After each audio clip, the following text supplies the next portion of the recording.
Yes, yes, people. You know the vibes. Welcome back to another live. Welcome back to another video as well. Oh shit, Craig, I see the look on your face as well. Sorry, guys. I am offended.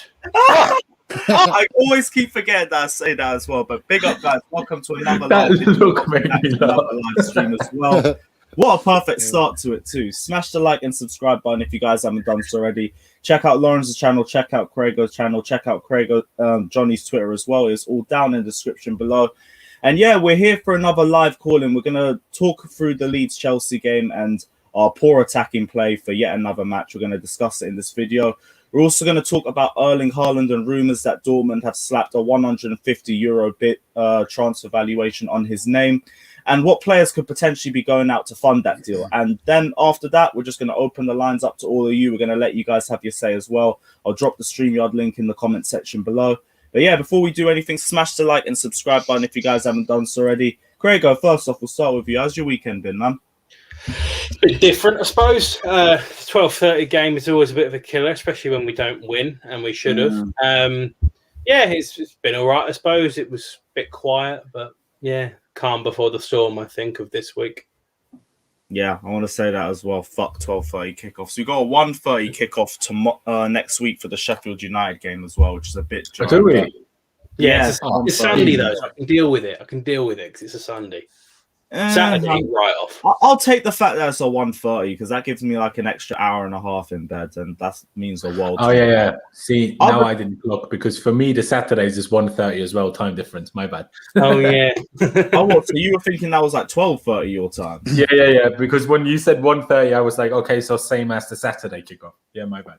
Oh no worries, man. We both get that extra hours of sleep. But Loz, chat to me, man. How's your weekend been, bro?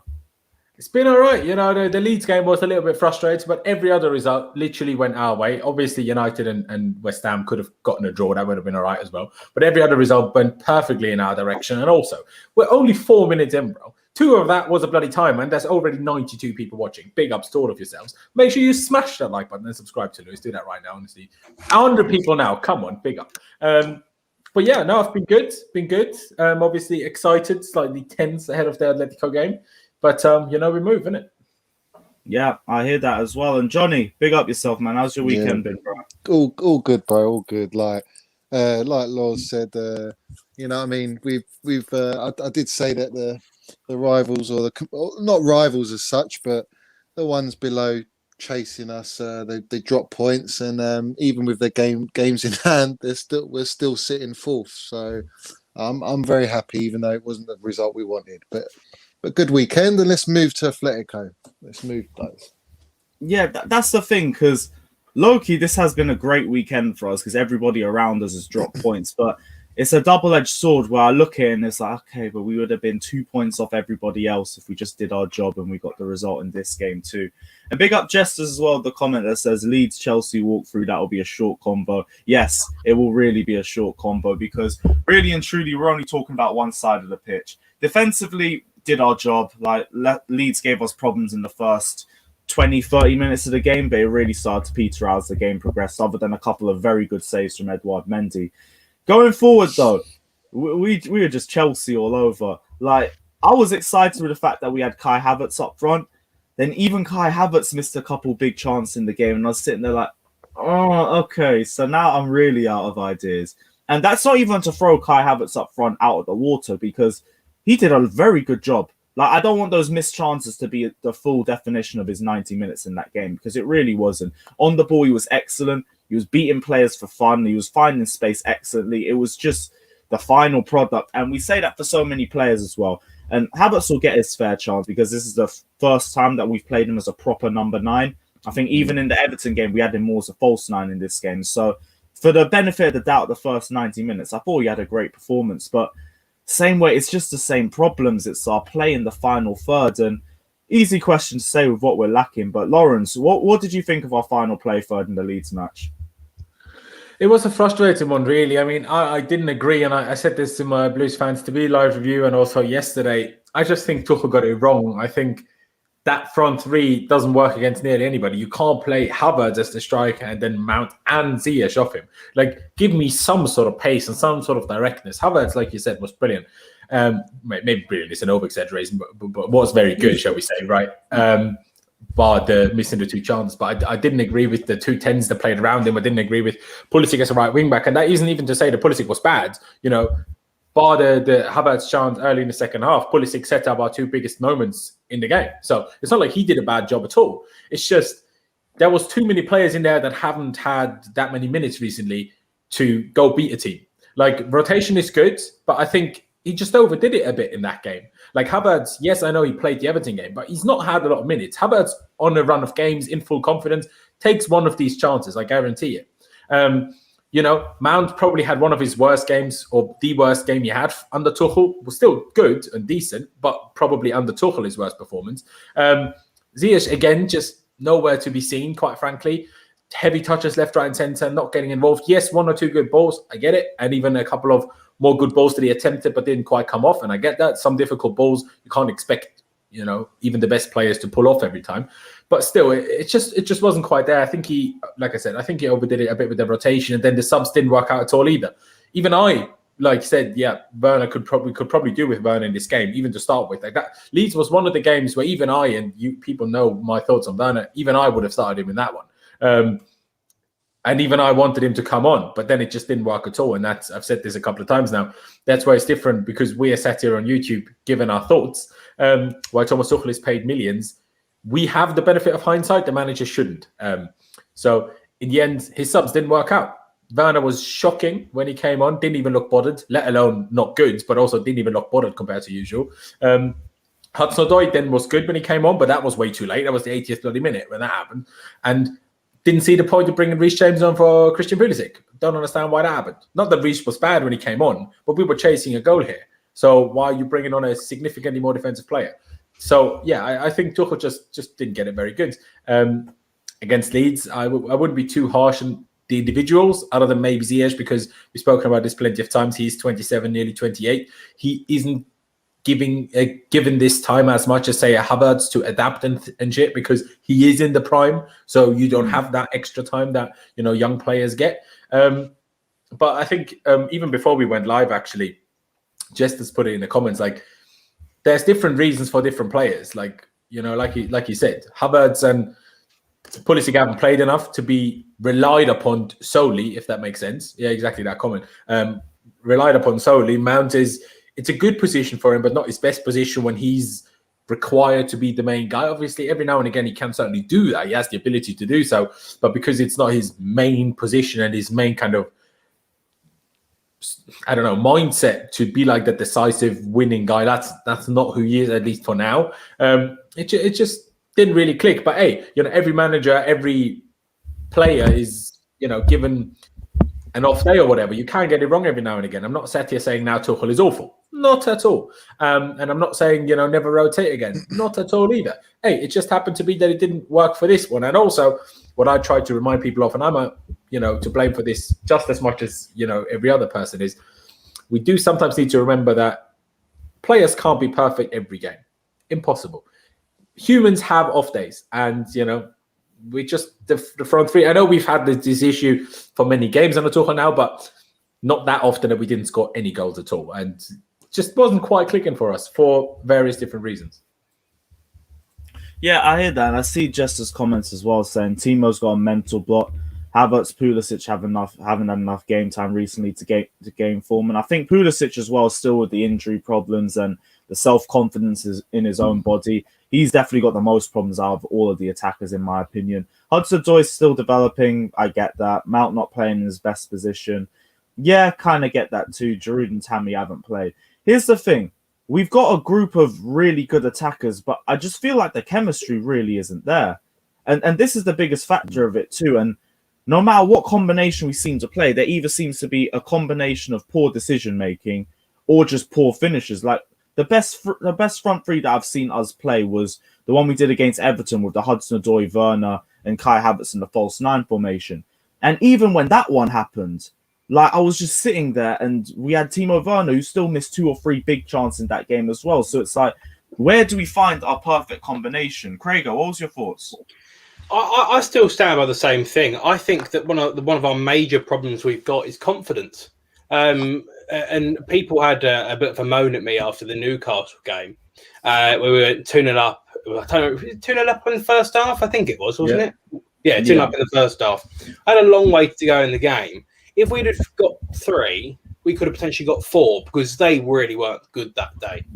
And one of the things, as much as I do like that we aren't conceding goals, and that for me is the main positive about Tuchel's kind of reign so far, is not conceding. We're better defensively.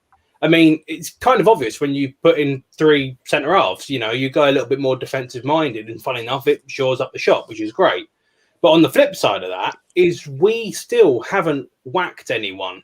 And it's not necessarily saying that we need to go and put 7 or 8 past them, but 3, 4, something that you look at it and go, oh shit, okay, that's a little bit kind of tasty, and it gives people confidence, a little bit of an uplifting feeling. And it's one of these things that I think kind of gets really overlooked in football, is having the ability to whack a team.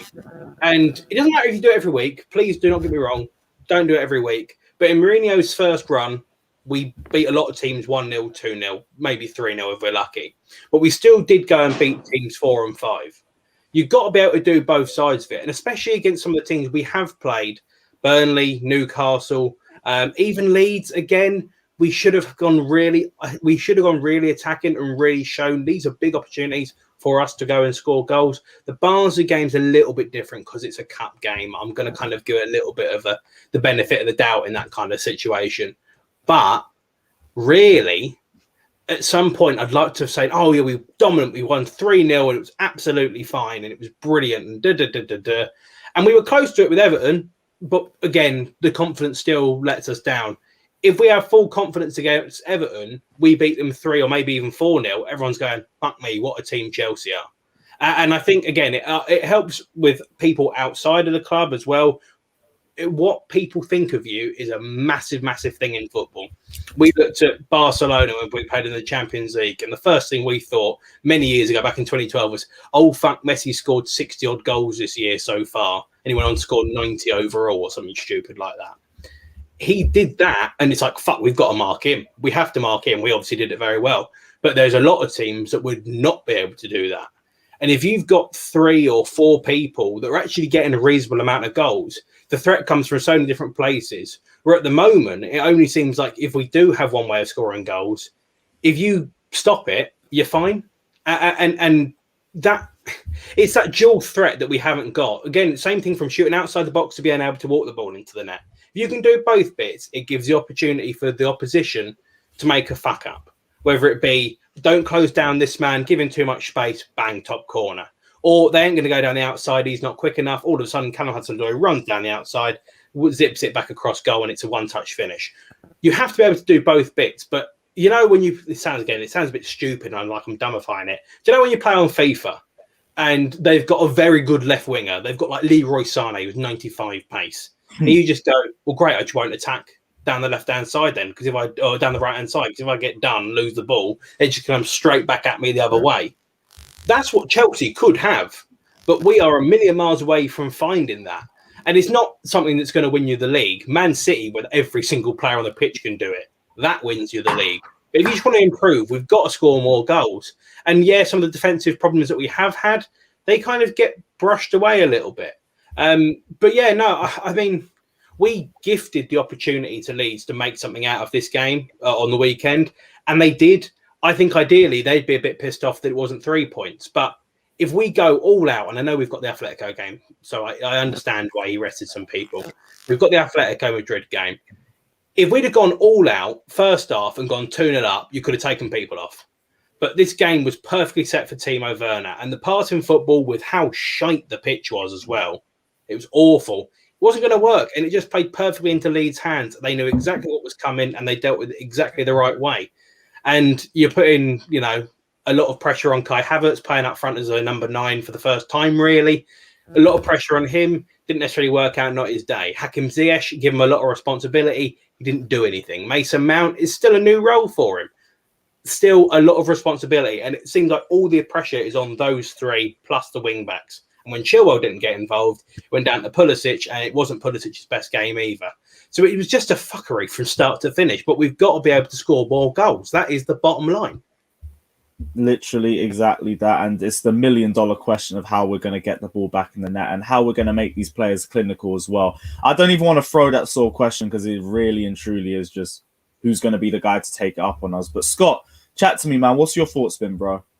I think on what Ian said, I agree with a lot of what he said. I think in terms of what he said about the three at the back, I don't think three at the back can be defensive, but I think depending on the players you have, it can be attacking as well.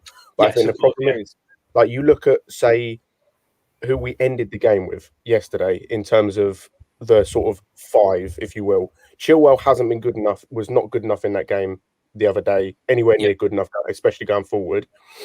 Reece James isn't good enough going forward to play as a right wing back. He's good as a right back. He's not attacking enough. So I mean, if you have to put the door effectively there all the time, so effectively what it's got to be. Pulisic was okay, but again, he wasn't doing enough. Like we saw, there was a thing at halftime that average positions. He was the furthest one forward out of anyone. The furthest one forward, and he just was not good enough.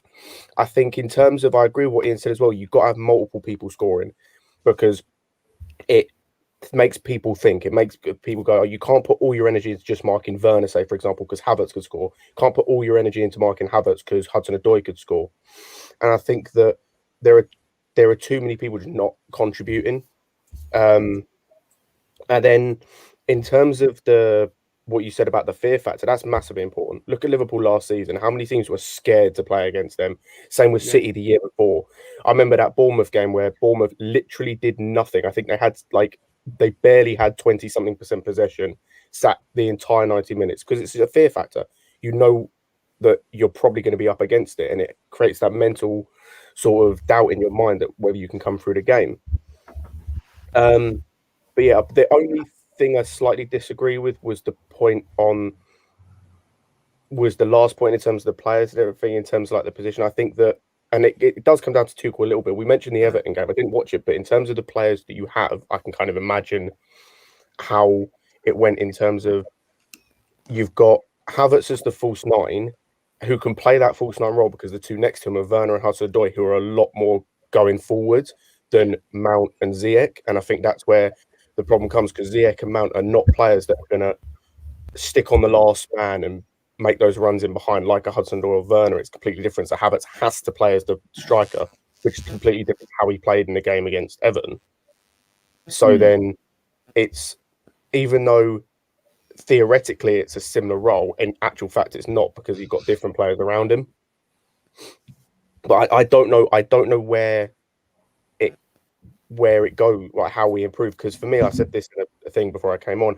For me, it's the decision making. It's nothing to do with if we were missing, like I know Havertz missed a couple of chances, but if we were like getting in good positions and just we didn't have shooting boots on effectively, to use the old cliche, I'd be fine with that. But when you've got so the example I use is not just to get at him, but like Mount had a chance in the first half, had a decent shot, but it was straight to the keeper. But it was a decent shot. Second half, he had a chance from an even better chance. Didn't take the shot. And it's like, tried to pass it off, and it's like, no, that's why I want you to have the shot. And it's the same for other players. It's like, you'll get him taking shots. Like when Rudiger's having to take shots from range, you know it's bad. Like he came in the second half and hit one from like 50 yards just because no one was shooting. And I think that's where the problem comes from. Let me take a look at the question quickly. Big up everyone on the panel in the chat. Smash the like button. Congrats to Cho, Mark Gay, and Gallagher for England under 21 score. Oh, might have to watch England under 21s next week. Let's be positive for Wednesday game. I've got faith it will work. Nice. All right, cool. What? Big up Artem as well. You said Mendy and Rudiger had an amazing game. In my opinion, there was only one truly awful player that day, and that was Chilwell. Everybody else was average. Yes, I feel like Chilwell was the worst Chelsea player on the team. I don't want to sit there and scapegoat him entirely for that performance, because it really wasn't that. But there was also just nothing on that left-hand side. And we've had this conversation about the left wing-back debate. I've said I don't trust Marcus Alonso, but same way, if Ben Chilwell's pulling performances like that, I can't really go to bat for Ben Chilwell because the performances aren't justifying it either. But Johnny, chat to me, man. What's your thoughts on the final third play? And also talk about Chilwell if you want to as well. Well, I think, I'll reiterate, obviously I agree with what everyone else is saying to an extent. I kind of look at it from a different perspective, that Tuchel it seems to me, he's trying to play the trial and error game on the job, on you with these big games, and certain things are not working. But unfortunately, he's having to try them in games that are important. And Leeds game, you could arguably say he tried something and it didn't quite work, but it could have come off if we, literally took a chance. All we needed was one chance. It didn't come. I think everyone's mind is on the Letty game anyway. I think that's the big one. Sends a message to Europe, and also it will give us immense confidence going, to kick on for the rest of the season. Looking at all the results now, I had a feeling anyway that West Ham and Everton, they're all going to drop points. Tottenham drop points, and they're the teams that are right behind us. So it's not really such a bad result. Yeah, if we won, great. We're buzzing, but I even if we did win, I still don't think it affects us too much going into Letty game. We know what we've got to do, and all it's done is for me is allowed Tuchel to see what works and what doesn't. For me, Ziyech, something's not right with him. It's just not whatever for whatever reason since Lampard's gone. And he's had that decent little spell. It's just not clicking. And when he plays, I feel like we just lose so much impetus. We saw with the Everton game, you've got Odoi on the left wing, looked so dangerous, and Kai Havertz false nine, whereas this game he played more of a sort of actual nine. Well, I put it down to, and I've said it before on many shows, without Giroud up top, we haven't got anyone with that kind of shithousery, that experience, that knowing what to do, when to do it, or to get a chance and take it, like he did in the Letty game. There's no other striker that would have done that. And if he doesn't play, your average age is just so young up front and very light in experience. So we, like Craig said, we're putting a lot of pressure on the young players of the Odoi and the Mounts to produce, and the Kai Havertz. So for me, it's all a kind of building process. We are in major transition still, so I'm not going to be too harsh and too critical because I get it. But we still need to add to our squad if we want to compete at the higher level. Do you know what I mean? Regardless. And I just think the fact that Havertz has had 2 full 90 minutes back to back from not being played for, I don't know, more than 10 games probably, properly.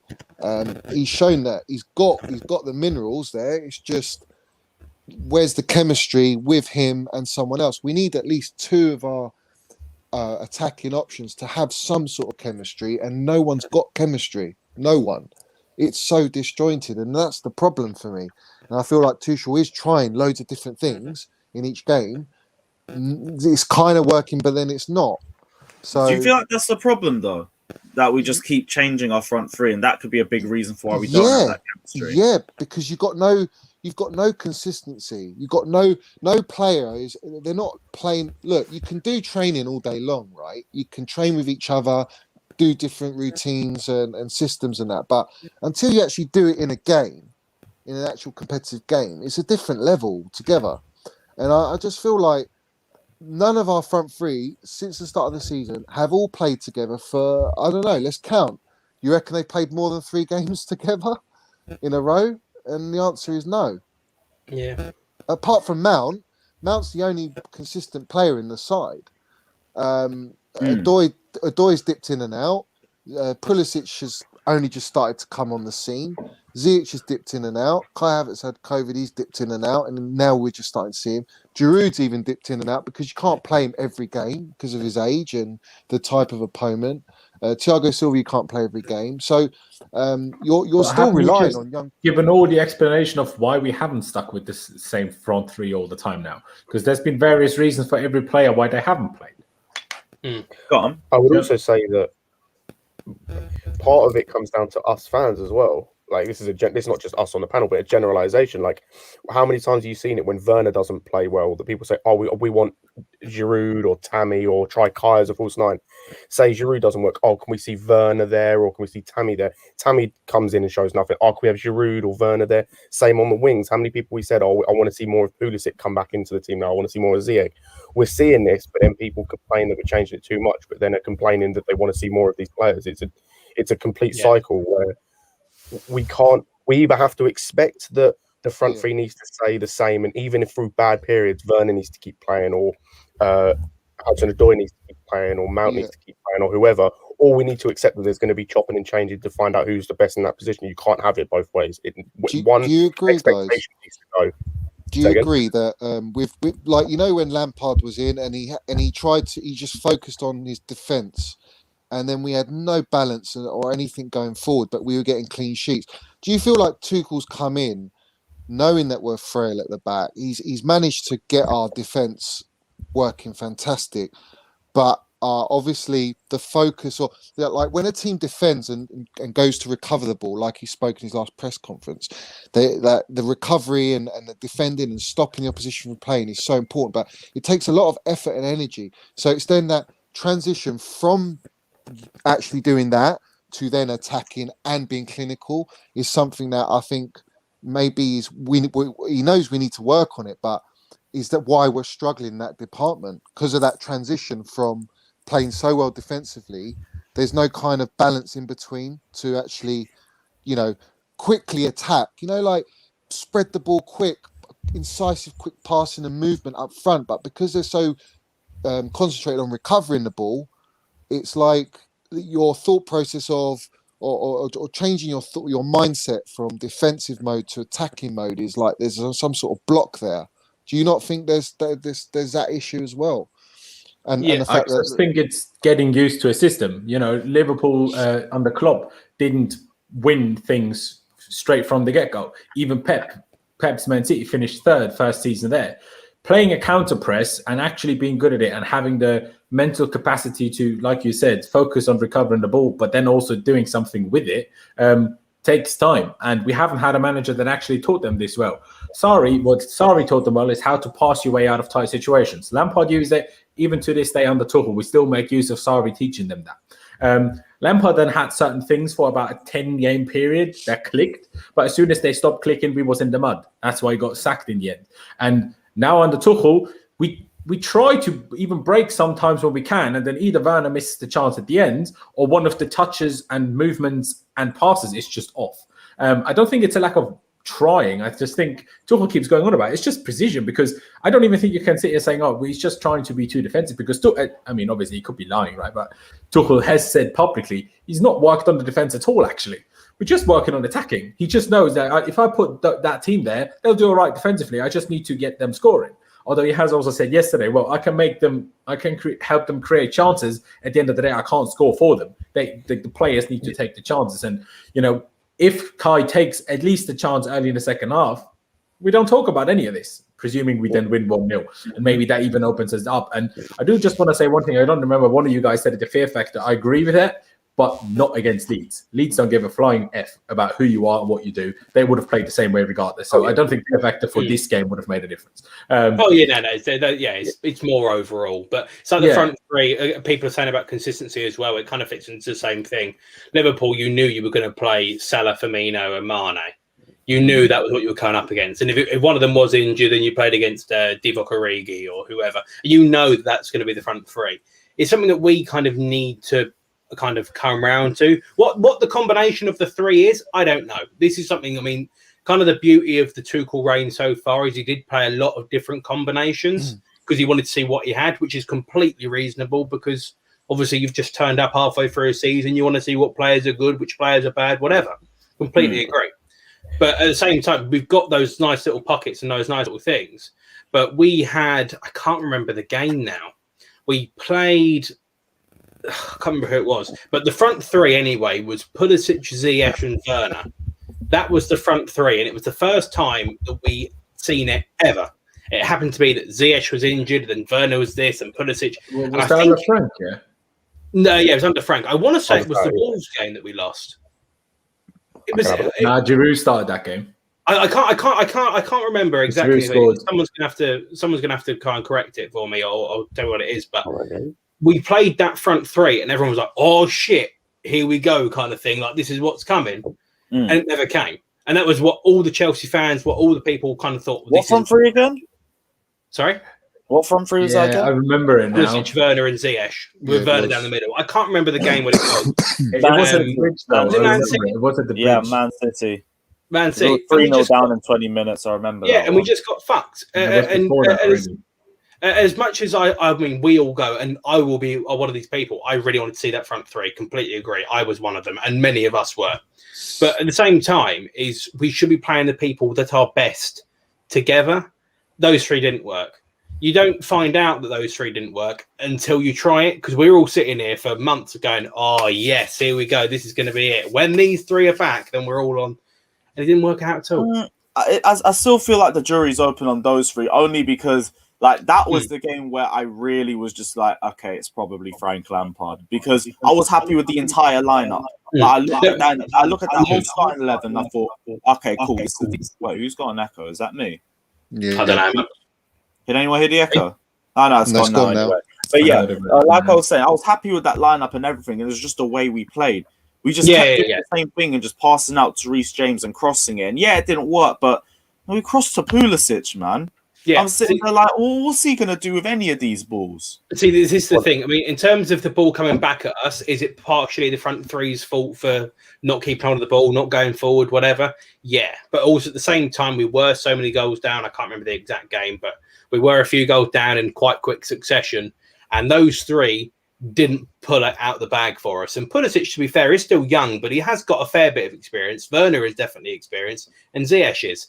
And none of them worked. So it kind of the same thing happened with Arsenal. It might have even been the game they played against us, where they played a really young front 3-4, and they just got really acclimatized to each other. They understood how they played, and it was actually really quite nice to see those three. You know, same thing if we happened to play Mount, Tammy, and Callum Hudson-Odoi as a narrow front three. I don't know. Maybe it works out really well, but I remember Klopp, Champions League final 2013. They had this big thing about all the players in that team. I think they were all about 28, 29 years of age. They grew up doing the same thing. They did this. They had this real team vibe. And it worked so well. And that team probably wasn't good enough to get through the Champions League final, but it did. And it had to be fair, I had a chance of winning it as well.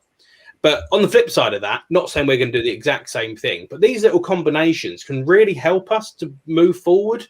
And I think, again, playing to our strengths is something that's going to help us massively. Not saying we need to just go mad and play all the kids all the time and whatever. Of course, that's stupid. But Kai Havertz and Werner playing together, played in the same league, could have a little bit of chemistry. Let's find it out. Let's try it. Let's see what happens. But I didn't look at the front three against Leeds and went, this is going to work. This is going to be the one that sorts it. Because you had a guy who's known for playing in England. You've got a guy who's come from Holland and doing his stuff, and he's pretty much got one style of way to play. And you've got a 21-year-old who's signed for a lot of money from a different league, who's suffered with the C word and whatever for the last 2 months, 3 months, whatever it is. And then all of a sudden I was going, oh, I can't believe it didn't work. It kind of makes sense. You know, I'm not a tactical genius at all. Please do not get me wrong in that. I'm not going to say I'm going to change and revolutionise football, but it was never a front three that everyone went, this is really going to click. We now know that it doesn't, because we gave it a go. So I understand what people are saying about playing different front threes and trying it out, which I'm all for. But I kind of feel like that phase should have gone, because that was Tuchel's first 5 or 6 games when we tried different combinations and just see who he had. Now we should really be able to go, that's our front three. If certain people drop out, then you fill in one person. Maybe it looks a little bit different. But this, in terms of going forward, we should have a style. I still don't see us have a style. Do you not think it's the pivot, Craigo, though? Sorry, what was that? Do you not think it's to do with the pivot as well, though, with the Cant? I do. I still think we need a deep line midfielder that can play 8 as well. I still think we need that. But again, same time, Kante, Kovacic, Jorginho, all three of them help out defensively. So like one of them has to leave in the summer for that deep line playmaker to come in. Yeah, because there's no progression. There's no progression at all, man. In that game, in the Leeds game, there. I mean, if anyone was going to carry the ball, it was Kante, but it was like he can only carry it to a point, and he hasn't got that ball. Like, I mean, I think if we had Kovacic in there instead, I just feel like the link up with Mount and Ziyech would have been a lot more fluid and movement be better. Maybe. But I mean, it's all ifs and buts at the end of the day. I just feel like Kante and Jorginho, they worked for the Liverpool game. But I just don't know, man. Like we say, we need a I think you guys are all a little bit too negative because you're talking as if we didn't create chances. We just didn't take the chances. We had plenty. It wasn't many, Lawrence. I mean, it wasn't many. There were plenty to score 4 goals, bro. That Havertz can if he's in more game time, he gets on one, if not both, of Pulisic's crosses first half. Both are goals. There is the Chilwell chance. There is the Kante moment where Kante decides to square it instead of shooting from a really good position because he's on his weak foot. There is the Havertz, let's be honest, sitter early in the second half. Yeah. And, those are 5 big chances. We could score all of these 5 chances. Like, people need to stop thinking that we're bloody Barcelona in their prime where we create 17 sitters every game.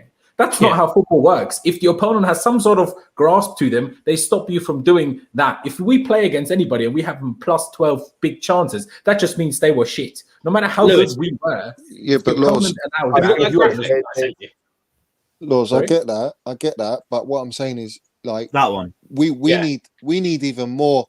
We need more than 4 chances to bang one in. We need like 10 chances to get a goal. Like, that's how poor we've been in the final third. And I just feel I'm just saying what Ian said a minute ago was more in terms of we don't create enough. It was never going to work. I don't even necessarily disagree. It was never going to work. I said this. I don't think there was enough pace considering we played Leeds. But it kind of worked in terms of creation. We just didn't take them fully. I agree with you, Johnny. Pacing how we play, we need pacing more the chances. speed of the ball, or pacing how we move on the pitch. All of it. There was not enough pace in anything. Yeah, it's always slow. From anybody. Pace is perfectly highlighted. Go to that picture, Lewis. Or Ziyech. If someone certain wants to make a darting run into the box, that's a tap-in. Because Mazzala's was it Mazzala, whatever his fucking name is, he's at his front post. If you get round the back of a flat-footed or round the front of a flat-footed defender there, you're 1-0 up. Also, that's not a defender in the middle. That's a right winger or a left winger. What, 22? I don't know. That's Jack Harrison. He's not a defender. Like, what is he doing there? What's he thinking? But the thing is, I think this happens a few too many times as the yeah. I guarantee Tammy's around there too and much. scores. I guarantee Tammy's there and scores. Yeah, no, that's what I'm not Tammy's biggest fan, but even I would agree with that. But Giroud wouldn't, because he wouldn't be quick enough to be there in that spot. But at the very least, this was us breaking at pace. He wouldn't have been in that spot. And there was a couple of moments where we had a cross in the middle, and the commentator here was like, "Oh, if only they had Giroud." I'm like, "No, bro, Giroud wouldn't have had the pace to be there in time." Yeah, Giroud wouldn't have been there, but Werner would. Werner should have played this one. There was actually. I would have backed Werner more in this game because it's the one where they have players that will come forward that you leave pockets of space in behind. It's one of the few league games where you can afford to play Werner up front, and I'd be fully confident in it. I know Lawrence talked about like, oh, you're not going to get so many chances. This is the one team you are. I'm not being funny. United scored 6. I'm just looking at other results. Arsenal scored 4. Crawley Town scored 3. Tottenham scored 3. Like, this team you can score goals against. If there's any team in the league, bar maybe Sheffield United, you can score goals against. And for me, people may disagree, they had the better chances than we did. Yeah. They hit one where they hit the bar. They had the one that Mendy made the brilliant save for with his left hand.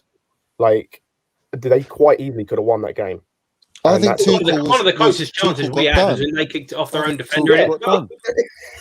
I just want to say something quickly. Yeah? Arsenal scored 4 goals against them. Arsenal scored 4 goals against them, had 5 shots on target. We had 8 shots on target. So it's just that we're not as clinical because against these we usually get big chances. We had plenty of chances, like 2 days ago. Plenty of it. Yeah, sure, we didn't have the one-on-one with the goalkeeper that many times like we did against Everton. Fair enough. But it's not like we can't score. Do you know what I mean? Like I see what Scott is saying for sure. Leeds is definitely one where you can create more. obviously. But like I said in the beginning, you can't always expect all of your players to be perfect. And I mean, you also saw Leeds set a bit deeper than they did against pretty much everybody else, because Bielsa even said, well, look at how all the other teams did against Chelsea, didn't create much and let them have 15 chances each. And he even said, well, we had a few chances and limited them a little bit, so we did a really good job. So Yeah, they respected us more than they do against bloody Arsenal. Do you know what I mean? that's what I said. I see what you said, that. Scott. Yeah. You have a point. They did respect us. You're right. Absolutely right.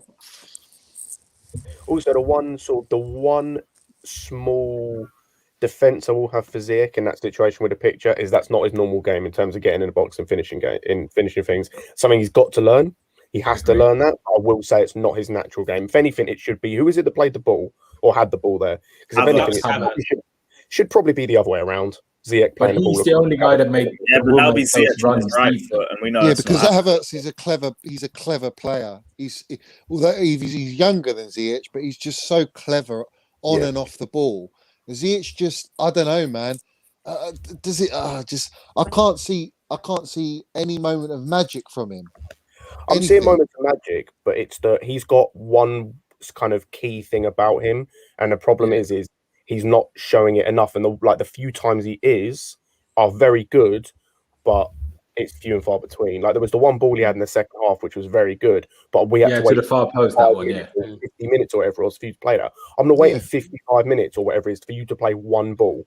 Yeah, that's what I think. He has that magical moment, but a shocking game outside of that most of the time. I'm not being funny. I'm not waiting 45 minutes in a game for you to come up with anything. If it takes you 45 minutes, if I have to wait a half for you to show anything, you shouldn't be in a team.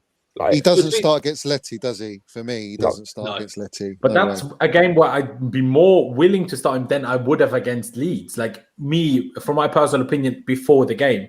Because I personally think Atletico might come at us first 15. We just have to see that out. And then if the result is still close, they will come at us the last 20. But for the majority of the game, they will still sit back. It's bloody Simeone. I don't care what anybody tells me. They will still sit back. So to open that up, that's when I like Ziyech. Not against bloody Leeds, especially if we don't have Werner or Pulisic up top to make the runs deep constantly that he can actually find them. That's why I don't comprehend why Tuchel went for those three. I'm like, so who's going to make the run for Ziyech to find them? Half the time it was Ziyech making runs, and he's slow. So what's the point? Honestly, I didn't get it.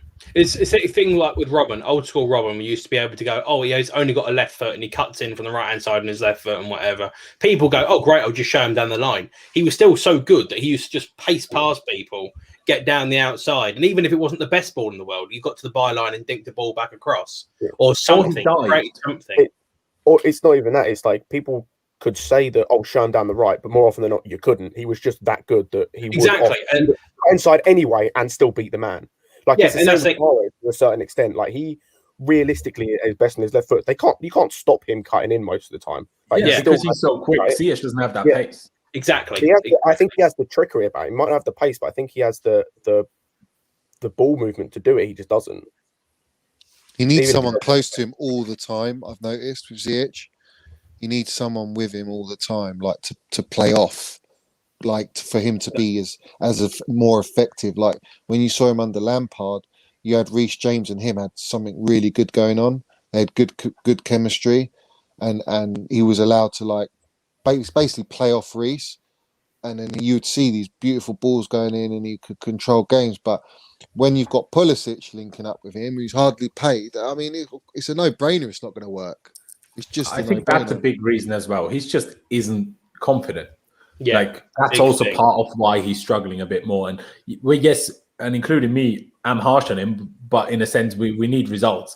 Kai is one where I'm like, I saw him play against Everton, did really well. Unfortunate not to get goals, whether it was the handball, whether it was the own goal, whether it was, whatever. Won us the penalty, still was by far the best player on the pitch that day. And even against Everton, against Leeds, he was our best attacking player on the day. So Havertz is one. I know he didn't score and whatever, even against Leeds, missed big chances. He played in a way where I'm like, I want you to keep playing. When I see Werner play sometimes, other than when teams play a high line, I'm like, I don't want you to keep playing. CS recently, I see him play and I'm like, I don't want you to keep playing. Mount, I usually want to keep playing. My ideal front three would always be, depending on opponent, on form, Pulisic / Werner, preferably when Pulisic hits form, Pulisic rather than him, or Mount, or Hudson-Odoi, Havertz and Mount. I think that can work.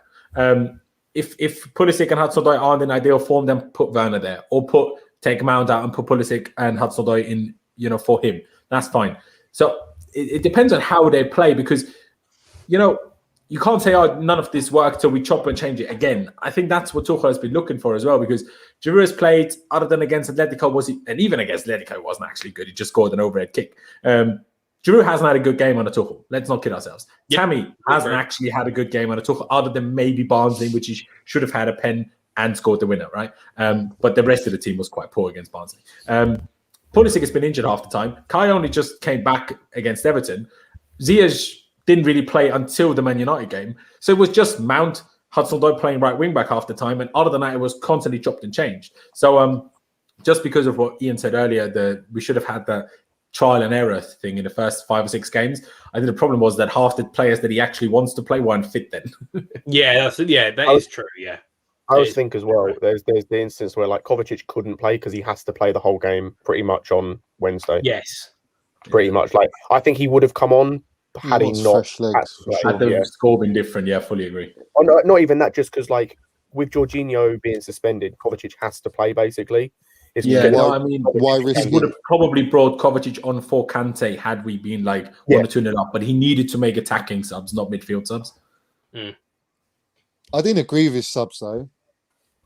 I agreed with them apart from the Reece James one, because I think, again, going forward, he offers not a lot. Just because he's not... Like, you look at how Hudson-Odoi has played in the right wing-back role, it's taking players on, it's linking up with whoever the right forward is, and then getting around the outside, whereas Reece isn't that player. He's a putting the ball in from deep kind of player. And I think that works when you're a right-back. It doesn't quite work as well as a right wing-back. I would have left Mount on because he can't play the next game anyway, and then I would have put Reece on for Pulisic, and then Ziyech for Cho, so Cho can be right up there at the top. That's what I would have done. Callum for Pulisic, because Pulisic couldn't have played the full 90. We know that. Yeah, so that was a no-brainer. And I wouldn't have. I just don't understand why you bring Reece on when you're chasing a goal without having a guy in the middle to cross to. Then Reece is a good player, and even as a right wing back, I know some people criticize it. I don't think it's that bad. Yes, he plays it too safe sometimes. I think that's a criticism that's very warranted. But if you're chasing a goal and you put Reece on, you need Giroud in the middle. If you're chasing a goal and you put Reece on and don't have a proper striker, then don't put Reece on. If you're chasing a result, but to be fair, Havertz is lethal in the air with heading. I think he's dangerous. It can work with Havertz, but you have to then.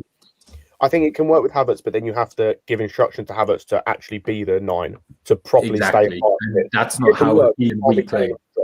You can't be telling him to drop deep if you bring Reece on. It has to be okay. Havertz now has to play high up the pitch. Yeah. All right. Cool. Guys, any other thoughts? Otherwise, I'm gonna drop the link down for everyone in the comment section as well, so they can get involved and have their say too. Are we gonna talk about one Erling Haaland? Yeah, you know what? We were, but I was actually going to save that for another video because I didn't expect us to even go that far forward on the final third. But yeah, Erling Haaland is being rumoured to have a 150 million euro price tag on his head. And with that in mind, obviously we know we're one of the front runners for Erling Haaland's signature. But the first thing for me was the fact that it's a big price tag. And with Chelsea also in the lookout for a DM, a centre-back and potentially a winger as well, I feel like with the amount of attacking options that we already have in our squad, if we're going to bring in an Erling Haaland, someone has to leave. And it's a case of someone could leave in general, someone could leave as a part of the swap deal. But I wanted to know who you guys' options would be as that player that would have to go, because we know Christian Pulisic is quietly unsettled. He's not trying to make a big fuss about it, but he's having questions right now and he wants to see how things go towards the end of the season. Timo Werner's been rumoured to be involved in the swap deal as well, which would be massively out of left field. But I can't lie, if it's directly Haaland for Werner, it is what it is. Hakim Ziyech, we've already seen, is clearly unsettled over the last few weeks. And with Hakim Ziyech, he has less of a time to really stamp an impact as well, because we have a very young attack. But we've already said the guy's 27 years old. Like, he needs to start showing now. And even if he needs time, he isn't going to get a lot of time at Chelsea, and that's just something that he's going to have to manage with because he's years older than anyone else in our attack is. So with that in mind, if someone has to go, who do you guys want to see go to make way for an Erling Haaland? And Johnny, I'll start with you. I don't really want to see anyone go, to be honest. I just want to get Haaland and add him to what we got, because I think I still believe in Timo. I still believe that he can come good. I just feel he just needs to adjust and get some confidence going. So I wouldn't want to let go of him. If you're looking at Pulisic, I mean, if Dortmund are looking to exchange, they're not going to look at Pulisic. They need to replace for a striker. So for me, if they're looking to do an exchange, they're looking for a striker or something near a striker. I wouldn't want to get rid of Pulisic either, because he's the only player in our side that gives us that kind of Hazard-esque skill and quality that we don't have with anyone else. Ziyech would be the one right now. If you ask me right now, he'd be the one that I would actually put in that conversation. But for me, I think you go all out for Haaland. He's got everything, and we need that up front. Giroud's going to go. We don't even know if Tammy's going to stay. So for me, having Haaland, Werner, and potentially Tammy there, I'm all gravy with that. That for me is, let's pay the 130 million, whatever it is. It's not really a lot if you think about how the market is. I don't really see that being a lot. If you say 180, 90 million, then yeah, of course. But 130 million pounds sterling, I think is completely achievable. We just need to get that top four and give him a good run in the Champions League to just make him consider us more than, say, a City, who potentially are looking to win quite a few bit of silverware, and who are playing very well. But I don't see United being a competitor for Haaland. I just don't see it. I think they got. I feel like they got a bit more rebuilding to do than we have, personally. But I think we're one. Haaland's that one signing away, going into next year with a pre-season under Tuchel where we will challenge. I think we've got enough in there to challenge, and then we'll add a few bits and bobs here and there, and we'll get rid of the Alonso, get rid of the Emersons, maybe sell I'd say Jorginho and look to replace him. Yeah, I don't know. It's hard to say until we get top It's four. speculation, so we ain't trying to go for a specific answer, but it's just preference, whichever one you want. I just wouldn't want to get rid of Werner. I really wouldn't. I think he's going to come good. I agree with that as well, only because it is literally the final end product. But like we say that with so many of the other attackers. Scott, what were you going to say, man? I also think with the Werner thing, it's a different type of striker. So it's offers something different. So if you're playing a team where you need to get him behind more, then he can play instead, or play as well, or whatever. In terms of, I agree with Johnny when I say, if you think about it, like 120, like whatever the conversion rate is to pounds, 128. Oh, right. Not that. Yeah, fair enough. Okay, it's not that much in the grand scheme of things. Because if you think about it, like, I'd get rid of Tammy, and you can get like 20 to 30 million, I think, for him. Like, Aston Villa seem to be linked with him every fucking window at this rate. Like, you'll be able to get him, they'll spend it. Like, if you think about, you've got like Baba Rahman, go 5 to 10 mil. Drinkwater, you could get like 15 to 10 mil, maybe, depending on who wants him. Like, you can get these players where it accumulates, and all of a sudden you're thinking, like, you can accumulate, I don't know, like 80, 90 mil from these players that just aren't good enough. And then you're thinking, right, it's only like 40 mil we've actually got to spend of our own transfer budget where we haven't brought it back. Like, if the Tomori deal goes through, that's another 20, whatever it is, 28, whatever it is. So, yeah, I think it's not that bad. And as I said, like, Tammy and Ziyech are the only two I'd go, yeah, you can go. Everyone else, like, Giroud's going to go at some point, but at this point, like, when he goes, I think it will either be a year somewhere or it'll be retirement. So you might as well keep him at this point, because I think, why not? Werner, if he wins us Champions League, Scott. If he wins us Champions League, he's got to stay in. If he scores the goal against Atletico Madrid or whoever, then sure. Werner, as I said, is a different type of striker. Pulisic, I agree with Johnny, where it's like he has the skills and trickery, and I think he can come good. And I think, like, obviously, Hudson-Odoi is not going to go. I wouldn't sell him. So, yeah, I think Tammy and Ziyech are the only two attackers. But I think you can accumulate the money elsewhere, where you get rid of a few players and it all accumulates up. Okay. Lawrence, what's your thoughts, bro? I think the first big question, and we don't know the answer to that, is what system Tuchel wants to play in terms of that being the biggest decisive factor in who should go. If we keep playing this 3, keep Werner. If we get rid of Werner, if we change it to a back 4, there's no place for Werner in this team. He's not going to sit on the bench. And you have to then make a decision who plays on the wing, Werner, Pulisic, or Hudson-Odoi. You have those 3 options realistically for the 2 wings, plus maybe a Havertz, plus maybe we sign someone, right?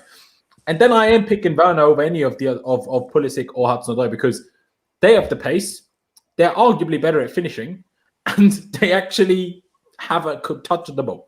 I know agenda against Werner, whatever else. Like I said, if we stick to this 3-4-2-1 system, even I want to keep Werner because I think it makes sense. But he's not a 9, and he will never accept, nor will the board accept him being a backup like for a long time. Do you know what I mean? So him and Haaland to make them work together works in the front too, but then where do you put Havertz? So that is a no-go.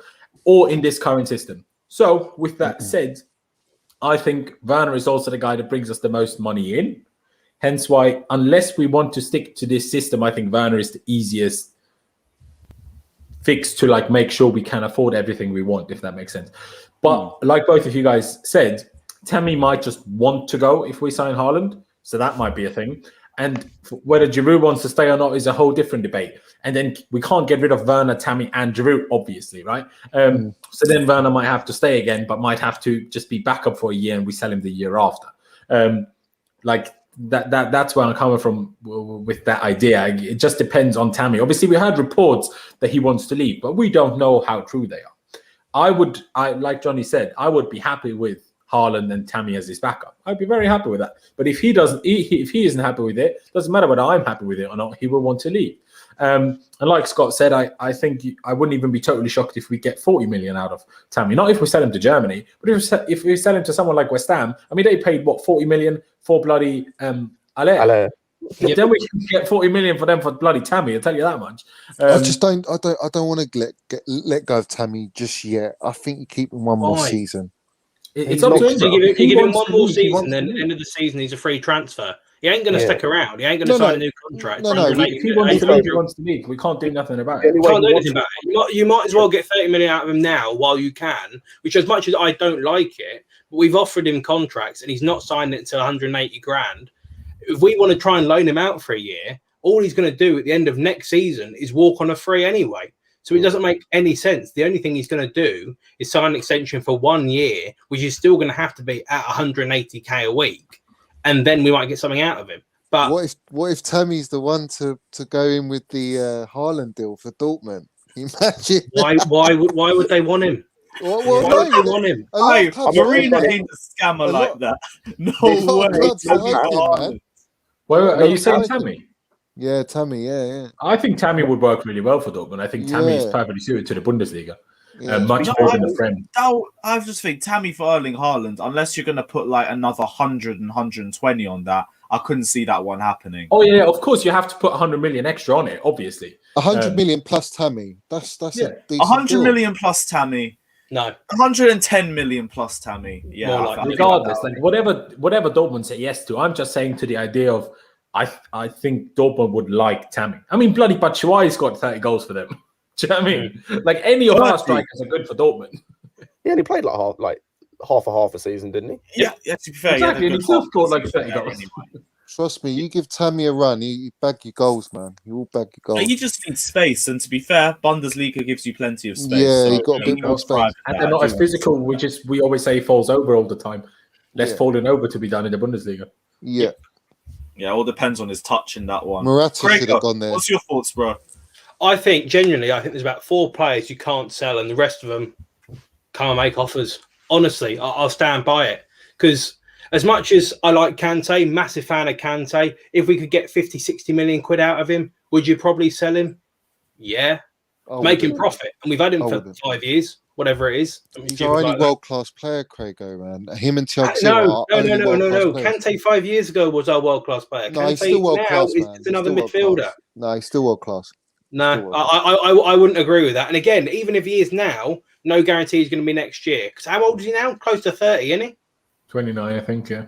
29. So maybe by the time he goes, he's 30. I don't know when his birthday is.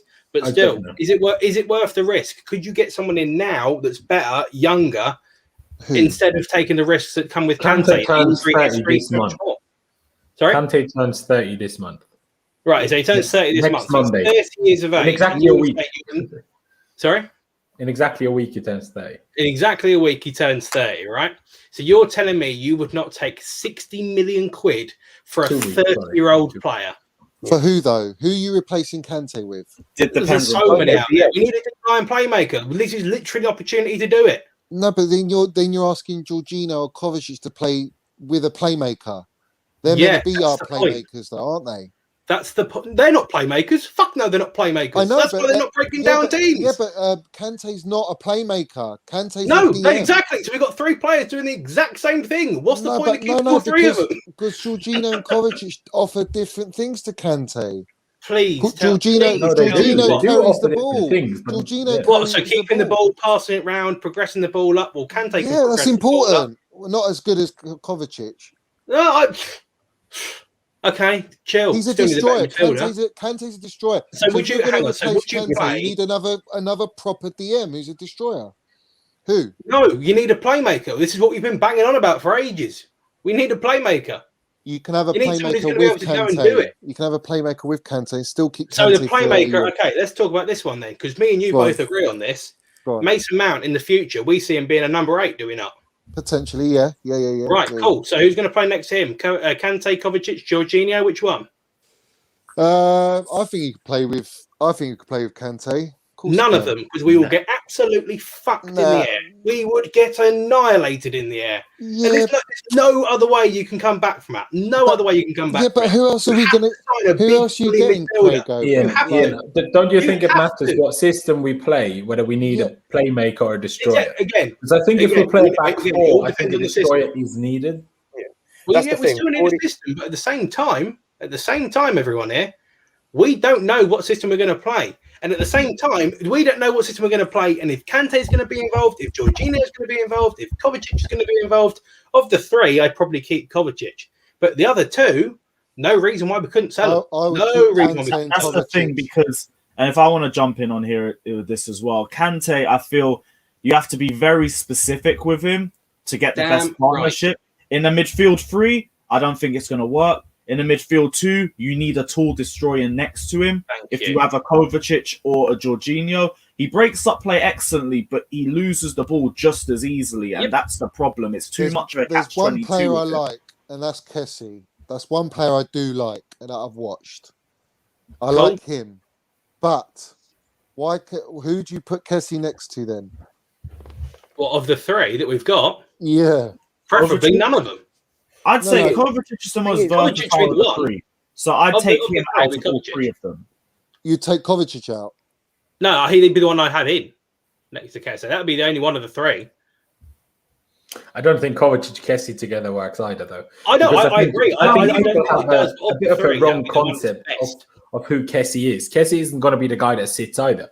Exactly. We need to, unless we stick with Jorginho and make him the sitter, unless we do that, we need to buy a sitter. Yeah, in my opinion. Either you stick with Jorginho as that, or you buy one instead of him. That's what you need to do. He hasn't got that ball in him. You know what I mean? He's very good at recycling and can be progressive. I'm not going to lie. He has got the pass in him. I will say that. Yeah, but it's not. It's no Fabregas though, is it? Yeah. Fabregas. No one next Fabregas one of the best levels. That's like saying he's no Messi and what? Yeah, or Iniesta, or Xavi. It's like I just want someone who's. I'm not saying we get a Fabregas, but someone who has got that on a more consistent level. Yeah, and then name me one in world football. Rare. I don't really know. That's why I'm asking you. Exactly. And if there is one, you can't get him because his team will keep him. That's the problem. Mm-hmm. It's like you've got to convert someone almost. You've got to just like get someone who's just so good on the ball. But then that's why I think next season, everyone's talking about a 2. I think it'll be a 3 in midfield. And that's why I say you have Mount that's the progressor. You have Kovacic can be the ball carrier. And then you need the sitter, the DM, the destroyer. Yeah, Kante. Which is why, Yeah, but he's No, not. Cant ain't a destroyer, bro. He's 5'5". Number one, he Yeah, doesn't. you gotta be tall to be a destroyer. You have to be number one, he doesn't in the lane. sit. Number two, he's not tall enough. And number three, we've already seen when he plays by himself as a DM, it doesn't work unless you get teams that are going to sit with a low block. So what do you want, a Rice? You want a Rice? Effectively, yeah, but see if there's anyone else apart from Rice. Rice, but better. Like, I've seen Sumare from Lille mentioned. I've seen who else have I seen mentioned? I've seen Shuameni, or is it Shuameni? Yeah. Someone said. I don't know about Sumare. I've never watched him play to have any judgment on Sumare. Quality DM. Comment. But yeah, you need someone like that. I'm only going off comps, but from what I've seen, quality. But that's why I'm only saying it to a point because it is comps. Yeah. See the best bits. Exactly that.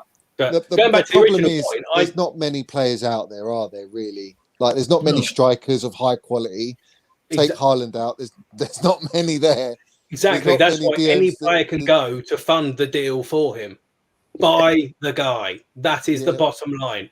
I love Mason Mount. I love Reece James. Some of the youngsters, I can appreciate it. You're not going to sell Havertz, are you? You're not going to sell Mount. You're not going to sell Reece James. You're not going to sell your goalkeeper. You're not going to sell Chilwell. But a lot of the others in there, fund the fucking transfer.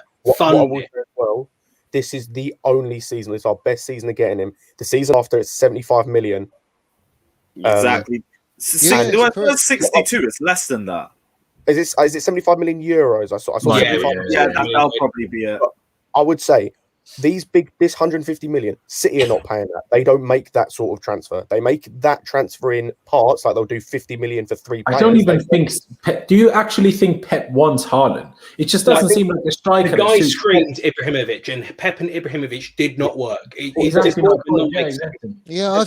Ibrahimovic, in terms of mindset, they didn't work because they both fell out because they had different ideals with each other. Haaland's young, but he also didn't want to play him every game. That was also Ibrahimovic's issue with him. What was that? I don't think. Yeah, but that was because Messi wanted to play more in the middle, and that created a clash between the pair of them. And Messi was always going to win that. Yeah, but there is a Messi-type character at Man City. No. But what I'm saying is, if he wanted a striker of the physical attributes to Haaland, he would have signed him once in the last 5 years. So that makes me think, does he even want that? Yes, but maybe it's also the same case where it's a talent like Erling Haaland. Like, if you can find a way to incorporate him into a squad, you would incorporate him into your squad. Plus, as well, there's a very high chance that Aguero is probably going to leave this summer at this point. Like, it's looking more and more likely. So they need a striker. And there's like 3 I can think they'd go for. The other 2 would Martinez. Lautaro and João Felix. I think Martinez is the one that suits Pep much better. Yeah. We're going to go for the 100 million. Or try Mbappe. They might do that. Yeah. But also then, once you get to that 75 in 2 years, there's a chance that Bayern will go for him as a Lewandowski replacement. Yep. Yeah. And they'll get him. So United's never happening. But there's Real Madrid by that point probably will have money again. They can go and get him. Same for Barcelona if they want him. It might not suit the system. Yeah, but it's another Havertz season for us. I was saying, go and get Havertz. And this summer if we want him. Yeah. If we want him, it has to be this summer. Yeah, which for me, there is literally about 4 players maybe. Yeah. There are absolute keeps, and the rest of them, as much as I like all of them, it makes complete sense. Even Pulisic, I like him a lot. I think he's got a very good talent. But when the rumours were coming out that he was uncomfortable, I said, go and get the guy. Go and get Haaland. And if he's got to go, it's unfortunate, but it is the guy to take you forward for the future versus a guy that might work out. It is that concrete. Anyone can go. If Pulisic wasn't so injury prone, I would disagree. But because he is, I agree. Yeah. Guys, I've also got the StreamYard link in the description below if you guys want to get involved. We'll find out your thoughts on the Erling Haaland deal as well. And you can also chat to us about your thoughts on the final third. Who do you think is getting a bit of a bad rep? Who do you think is holding us back? And who do you want to see go in the summer in order to fund a couple of potential future transfers as well? Getting a few people jumping in now. Perfect. Let's see. I'm going to dip out very quickly because I've got to go and do loads of NFL stuff. So take care, guys. If you don't need to dip out, you dip out anyway. It's calm. See you later, guys. Yeah. Nice one. I will do as well. Take care, boys. Good to see all of you. Good to see you, Wayne, as well. Jumping on, guys. Love. Take care, boys. Cheers, Wayne. Bless, guys. Cheers, bless. First off, who should we go for? Wayne, chat to me, man. What's your thoughts? Listen to you guys. I'm be honest. All just try up front. struggled, and then I can't put my finger on it, but I believe in Tuchel can turn it around for us and turn the situation around before the end of the season. Like we all said, we don't know what he's going to play next year. So at the moment, all we're thinking about players-wise, we're not sure what's going to happen. But Haaland is a no-brainer. If we don't get Haaland, my opinion is go all out for Kane. Kane? I think, yeah. It wouldn't What, happen. Harry mate. Kane? Harry Kane? Yep. It won't happen. Okay, how are we They've got getting money Harry issues. Kane? They've got money issues. No, but they've also got Daniel Levy, and he hates the ground that we walk on. Like he ain't gonna sell us Harry Kane. Roman's already said he'll never do business with Levy and Spurs. He'll never do it. Well, Yeah, I get the that. Modric But deal, I think. I'm looking at strikers at the moment who we need. We need a clinical striker. Haaland, and then you got Kane. Who else you got who we may be able to get? Quietly, Lukaku, but it's another one that I don't think will happen. No, that. Also, if you kind of want to fuck City over, we mentioned him earlier, Lautaro Martinez. Yeah, Lautaro, man. Like, yeah. Oh, nah. But City without more Keane. and then you look at defensive midfielder you guys were saying about as well. And I totally agree with what Ian was saying and what Scott was saying and Lawrence and that. I love Cant. He's probably my favourite Chelsea player, to be honest. I even say, if you can get the money, let him go. Same as with the rest of them. The only players I can see we need keeping next year is Mendy for one player. I think Christensen should stay. I think Rudiger, should stay now. Only because I think he's becoming an agent for us. So I think we need to keep that agent on side. But other than that, there's Werner. I think Werner should stay. Hudson-Odoi and Mount. Other than that, cool. Reece James, I can even say Reece James can go if we get the right money.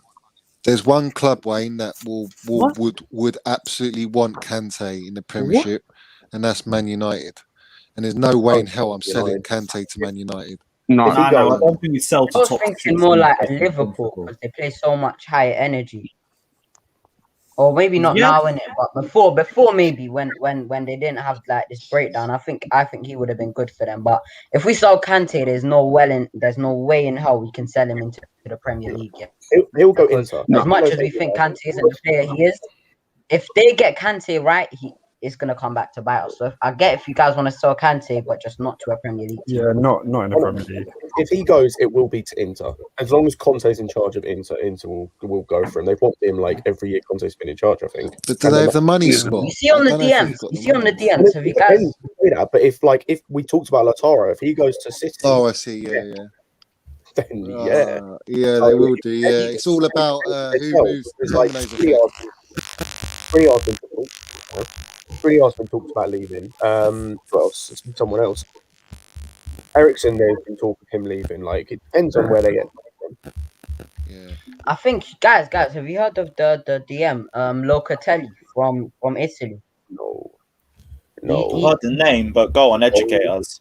I don't know too much about him in it, but he looks Scott's like reaction. I know he's good.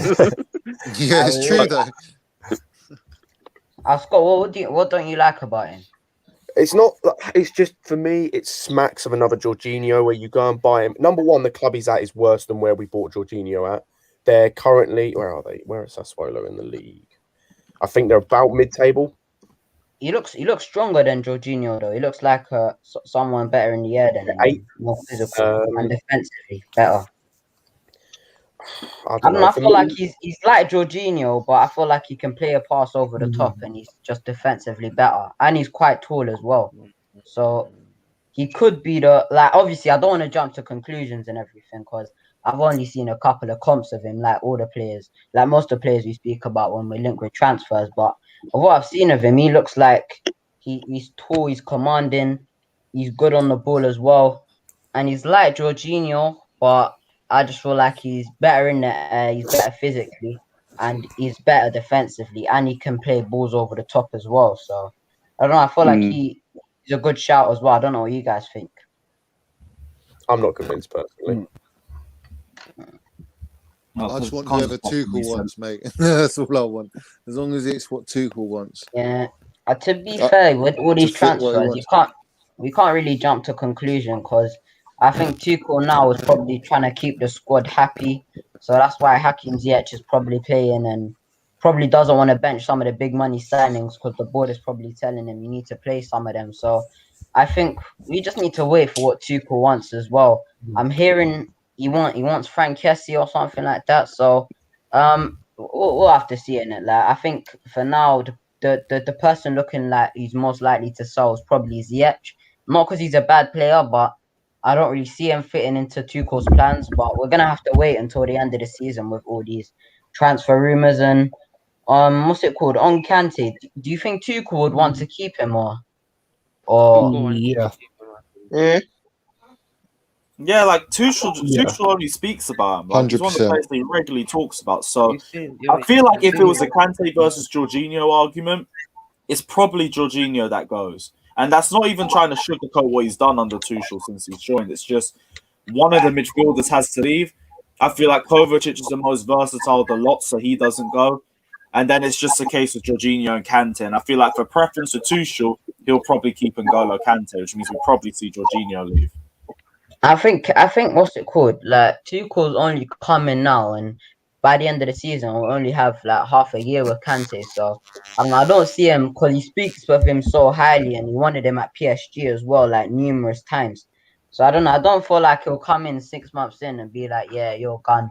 So I don't know. I feel like Tuchel would want to keep Kante, and then instead of finding him a replacement, probably what's it called? Trying to find someone who complements Kante. But yeah.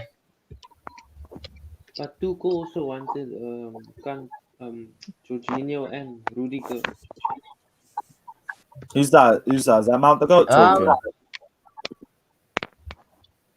I don't know. I feel like what's it called? I feel like yes, he likes Jorginho, but I think there's players out there who are like Jorginho, but the flaws that Jorginho have, they're better at. Like Locatelli is like Jorginho, but he's better physically, he's better defensively, and he can play a ball over the top as well, which is something we always get onto Jorginho for. So yes, I get it. He likes Jorginho, but I feel like he'll probably like the type of player Jorginho is, not Jorginho himself. You get me? And whereas with Kante, there's not too many like him. But don't you think the Serie A league is, different? Like you get more space, and it's not as much competitive. It's more So tactical. that's why To be fair, Jorginho gets found out. it's more tactical and it's more technical there as well. And it's I don't know too much about the Serie A, but I just know it's a lot more tactical and it's a lot more technical, and it's a bit more slower and stuff. So I don't know what I've seen of Locatelli. I feel like he could be the DM we can get. Like, if you guys, what were you guys saying earlier about you guys want like Kovacic and Mount as maybe the 2-8s or something? You need the destroyer. I think Locatelli could be that because he's the profile we kind of need. Like, he's tall and imposing. He's physically good, defensively good, good technically as well. Can break, can play balls over the top. So yeah, I don't want to jump to conclusions though, but what I've seen of him, I'm impressed.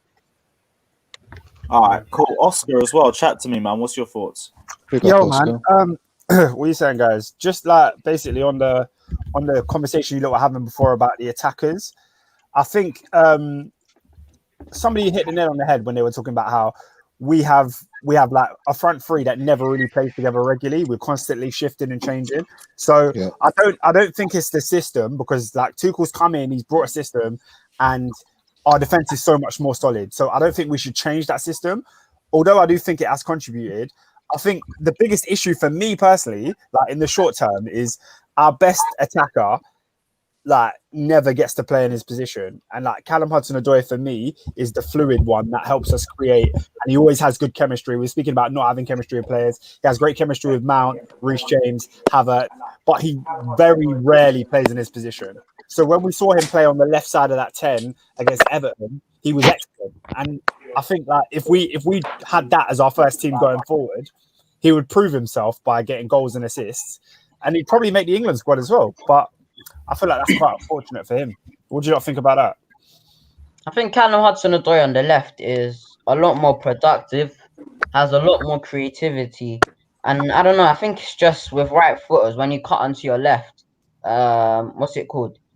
Like it's you see the pitch more, so you can do more things. You get me? So instead of always having to be on your right, and you don't want to cut on your left, because obviously even if they do want to shoot with their left, it's a lot easier to shoot with your left when you're on the left side, than curling it from when you're on the right. So Hudson-Odoi, like we saw it when he gave the assist to Havertz, but it didn't count. He can play them types of intricate balls into the striker. He's got a good cross on him. He can be versatile as well. Like you've seen his trademark move in the academy where he goes in and then he comes back in on his left. So I just think it's quite unfortunate because since he broke into the team, he had one of the best players in the world in Eden Hazard playing in his preferred position. And then when he came back in, he played on the left for a little bit when Pulisic was injured, but whenever Pulisic came back, he played on the right because Pulisic liked to play on the left. And even now he had a couple injuries as well. And what's it called? Obviously Pulisic just came back in and he's found himself on the bench. So I think Pulisic has looked decent on the right as well, and that's the position Tuchel's trying to play him.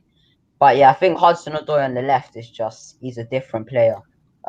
He's never really been given a stretch of games there like this season, and I know like he's been playing wing back under Tuchel. Like anywhere you put him, he does all right. Like right wing back, whatever. But I feel like him at left, like attacking, is our best bet for scoring goals. I think the thing with Hudson-Odoi is I feel like people will always speak about his attitude this, his attitudes that before Tuchel came in, but he gets 1 or 2 games and not even his favorite position. Does better than our attackers and gets dropped. So I feel like now what we're seeing with Hudson-Odoi is a manager who's trusting in his ability, but same way is not making him get complacent as well. Like we saw him drag him off at Southampton, and I think if Tuchel could play him a stretch of games on his preferred position on that left hand side, I'm not saying he has to, but if he were to, I think Hudson-Odoi would shine even more because I feel like Hudson-Odoi just always needed that manager who put faith into his ability and not always, I've got faith in your ability, but on the bench against Morecambe in the FA Cup, not against Man City in the league away. So I just think Tuchel's that. We'll have to see in it, but on the left, Hudson-Odoi is a different player. I've got a quick question. I agree. He has a good chemistry with Havertz as well. And you talk about not having chemistry in the front three. Him and Havertz, they have a good understanding. They've assisted each other a few times. And also, I don't think Havertz and Ziyech work well together because they both want the ball to feet. So it doesn't really work. Havertz has to just become a natural 9 when he's playing with Ziyech because Ziyech likes to drop in the pockets. And then they kind of like occupy the same areas. And also Pulisic, in that sort of right wing back kind of role, it's like he's trying to score too much. It's like he wants to score all the time. He just wants to try and score. So when he's in that right wing back role, Pulisic needs to just focus on trying to be a creator than trying to do this Eden Hazard. We don't have a natural right winger. We don't have any natural right winger.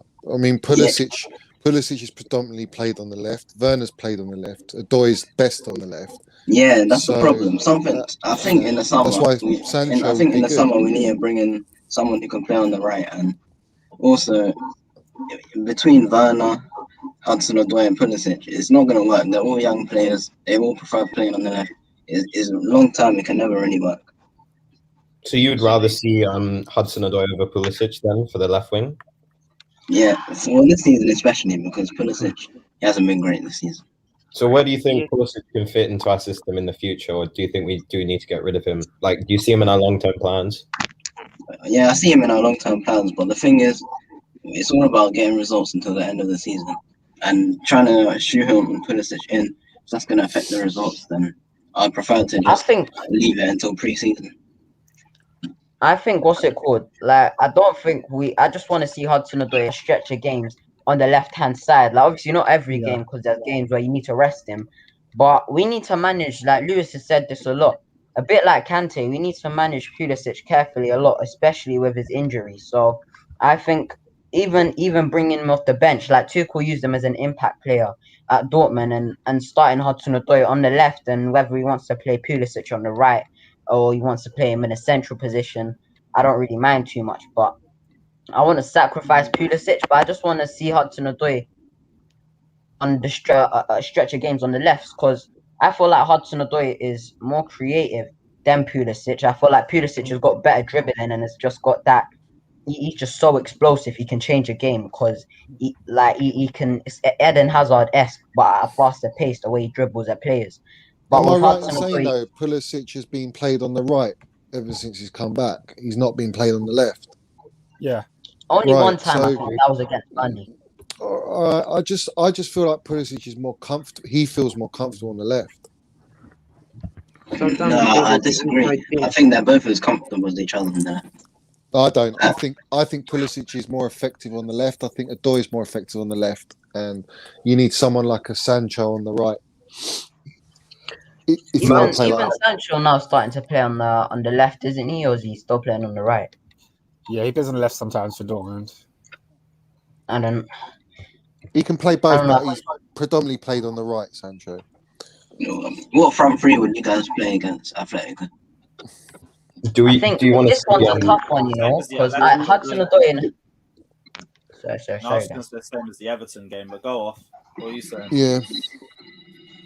Well, I think we need to play the game to win the game. Like, don't play it like we can get a draw. Just go there and try and beat them. And if that's the case, then literally I'd play the same front three against Everton. But for me, I feel like Giroud. I feel like we have to get Giroud in there.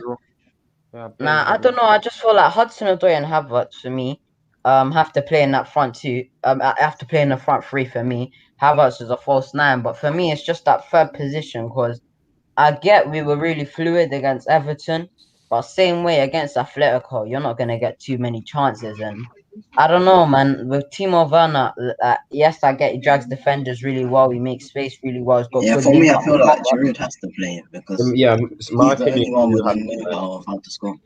Why does Giroud have to play? Explain it. Well, he's world class, one, and two. You know, he is a big game player, and he is. He's very. Giroud is very disrespected, honestly, and he holds up the ball brilliantly. Right, he will attract those centre backs, and he'll create space out wide for the wingers. He's a So shithousery. have some nice interplay in between the Yeah, wingers. but for me, in a high pressure environment, and then who do you want the ball to land in the box? Havertz or Giroud? Giroud. Giroud proved in the first leg how chance to have he scores a wonder goal. Yeah, but the only reason I want it to fall to Giroud is because Giroud is more in his stride. He hasn't come back from an injury. Like Havertz, I feel like he's a good finisher. He scored goals. It's just a matter of him getting the reps up and playing games continuously. Havertz has played 290 minutes. I'll be shocked if he starts again. I think Giroud will start, and then Tuchel will have in mind to bring on Havertz, depending on where the game's at. Second half. I think it's been 5 days. It's going to be 5 days since the last game. That's almost a week. Doesn't matter. Havertz Doesn't should matter. be fit. Doesn't matter. I feel like Tuchel brought him Pulisic and Ziyech because he knew he was not going to play him against Atletico. Guys, go But on, let's Wayne, be Wayne, honest with the game, right? Havertz, we all know this, and I think Tuchel knows this. Havertz is not a number 8. He's not the player or number 10 or whatever he plays behind the striker. He can't do that. He's either going to play the false 9 or he won't play at all. So you've got Mount out, and we're not going to play Pulisic as the edge because obviously they're not playing well enough. So that limits our options to Hudson-Odoi and Werner. Yeah. And that's it. So You don't think we know that's going to be it. It's either who's going to play up front. Is it going to be Havertz or is it going to be Giroud? And at the moment, out of both of them, Havertz is going to get the mark because he's one who's playing better football. Giroud only got that wonder goal because he had one opportunity. Other than that, he was non-existent in that Atletico Madrid game. Yeah. Under He hasn't played well Tuchel, for he a hasn't while. done anything. So But I'd rather keep him on the bench. One chance. We trust Havertz to finish it off, right? Whereas Giroud, we know, is a clinical finisher. Do you think Havertz? Because we won't get many chances, I think, against Atletico. We trust Havertz to finish it off. In the game against Atletico Madrid, right? Let's put it this way: against Atletico Madrid, right? It's 60 minutes down. We still have kept him out, right? And we need someone to hold the ball up up front. Would you rather bring on Giroud to do that job for us, to hold the ball up and be the nonsense experience, or would you rather bring on Havertz, who might lose the ball and might get them to attack us? For me, in my head, I'd rather start with Havertz, then later on bring on Giroud with his experience to hold the ball up and do the right thing up front. I think either or way. You know, they're physical players. Got to remember, would you play Alonso or Chilwell? Havertz can come deep as well. So if you guys, I think Havertz for me, I think yes, he didn't have the greatest of games against Leeds, but I think that's because he had too many creative players around him, and he's not a striker. I think having Mount, Ziyech, Pulisic, and Havertz together just didn't work for me. And I think Havertz, he can create as well for Hudson-Odoi and whoever that right winger is as well. Whereas with Giroud, he's just kind of gonna be up there, and Atletico Madrid's defenders are strong. Like Euro expert said this before the Atletico game last time. They like defending as a unit. They like the ball being crossed into them. They don't like players taking them on. They don't like these little intricate passes. They what?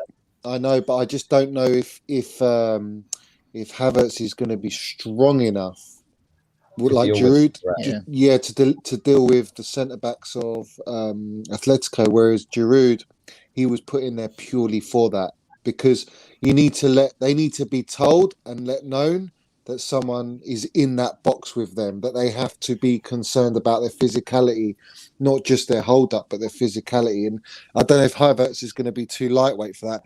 But at the same time, I do trust Havertz more for his link-up play, and I do think he can be clinical. It's just whether he will take the chances if he gets them. I think we're going to create more chances if we have Havertz, though, because I feel like he can kind of pick the ball up from deep and make things happen. Whereas with Giroud, it's going to kind of be like he's going to be up there waiting for things to happen to him. Whereas with Havertz, he can big upside. Whereas with Havertz, he can come deep and try to create things. And I feel like Havertz, he's going to have to though, because we haven't got. I don't know, but I feel like I don't want to play Havertz, Giroud, and Hudson-Odoi, because I think Hudson-Odoi and Havertz have to play. It's all about the third attack. Can I talk about? But I can't have Havertz and bit as a number 8. That to me, when he links up near our box in our area of the pitch, he loses the ball too much. And we all agree with that. Havertz, he loses the ball too much. If he's deep, he tries to jumble around, gets 4 people around him, and that's it. And with Atletico Madrid, they're going to hunt in packs. They're not going to hunt one by one. They're going to hunt in packs. Do you really believe Havertz would be able to get out of that in our area? From his last two games, Wayne, arguably, I would say he'd be a bit sharper for this game. So potentially, depending on Kovacic and Jorginho's not playing, so it'd be Kovacic and Cant. Yeah. How close they can work with him. They got to work closely with him. But you've got to remember, we all know Mount's going to be the hard worker in the midfield. He's always pressing all the time. Mount ain't playing. Mount's not playing. Mount, exactly. I'm trying to say to you, because of that, we're losing a big part of our team. So he's going to have to compensate for that. You're not going to compensate that with Havertz, because Havertz is not the same sort of player. But with Werner and Hudson-Odoi, they're similar to Mount than Havertz. So for me, it'd be better off playing them than for the helping out, because you've got Cant is going to have to be the sitter. You got Kovacic is have to be the one who's going to take the ball and run with it.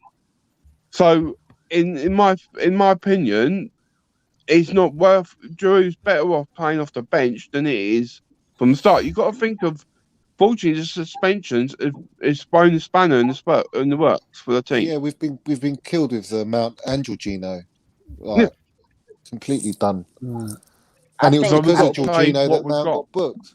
That's the annoying thing. Nah, to be honest, it's not Jorginho's fault. It was the referee's fault. It wasn't even that bad of a foul. Like, I know, but it was anyway. We know what happened, but he's not Who do you playing.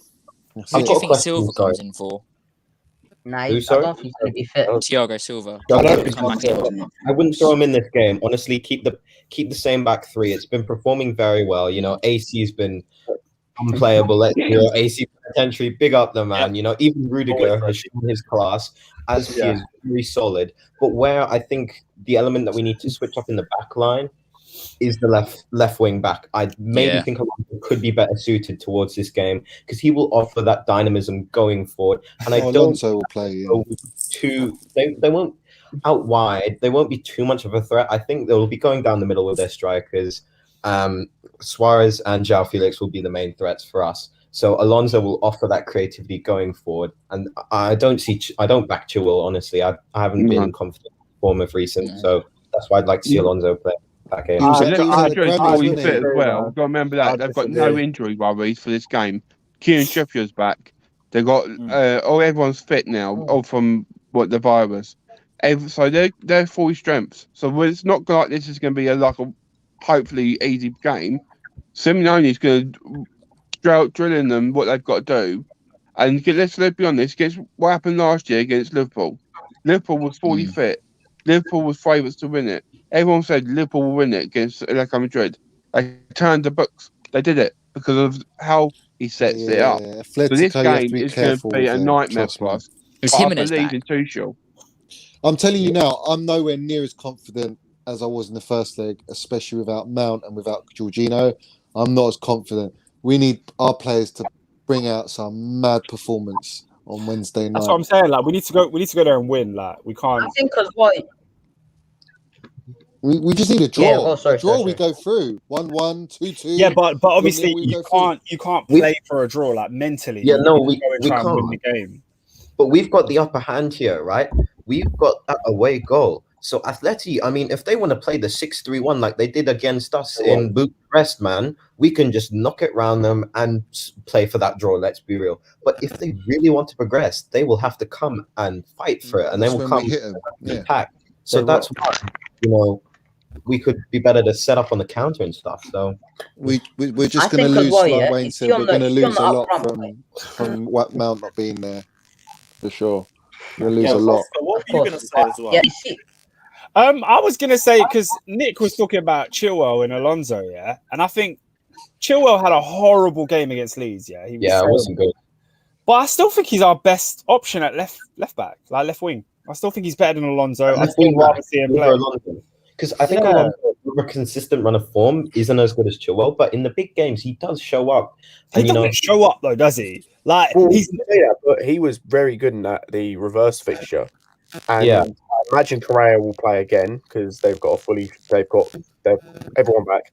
So you'd imagine he'd probably play again. Well, when you say very good, what do you mean? Like, what did he do? I expected him to get done every single time, and he actually held his own, and Correa did nothing in the game and had to come off because he was that bad. Like Emerson, he was very good in that game, I thought, and I think he was a lot better than people were expecting. And I think, honestly, it's that the problem is with how Chilwell played against Leeds and with the reverse fixture, how it went. I think that Alonso should be starting.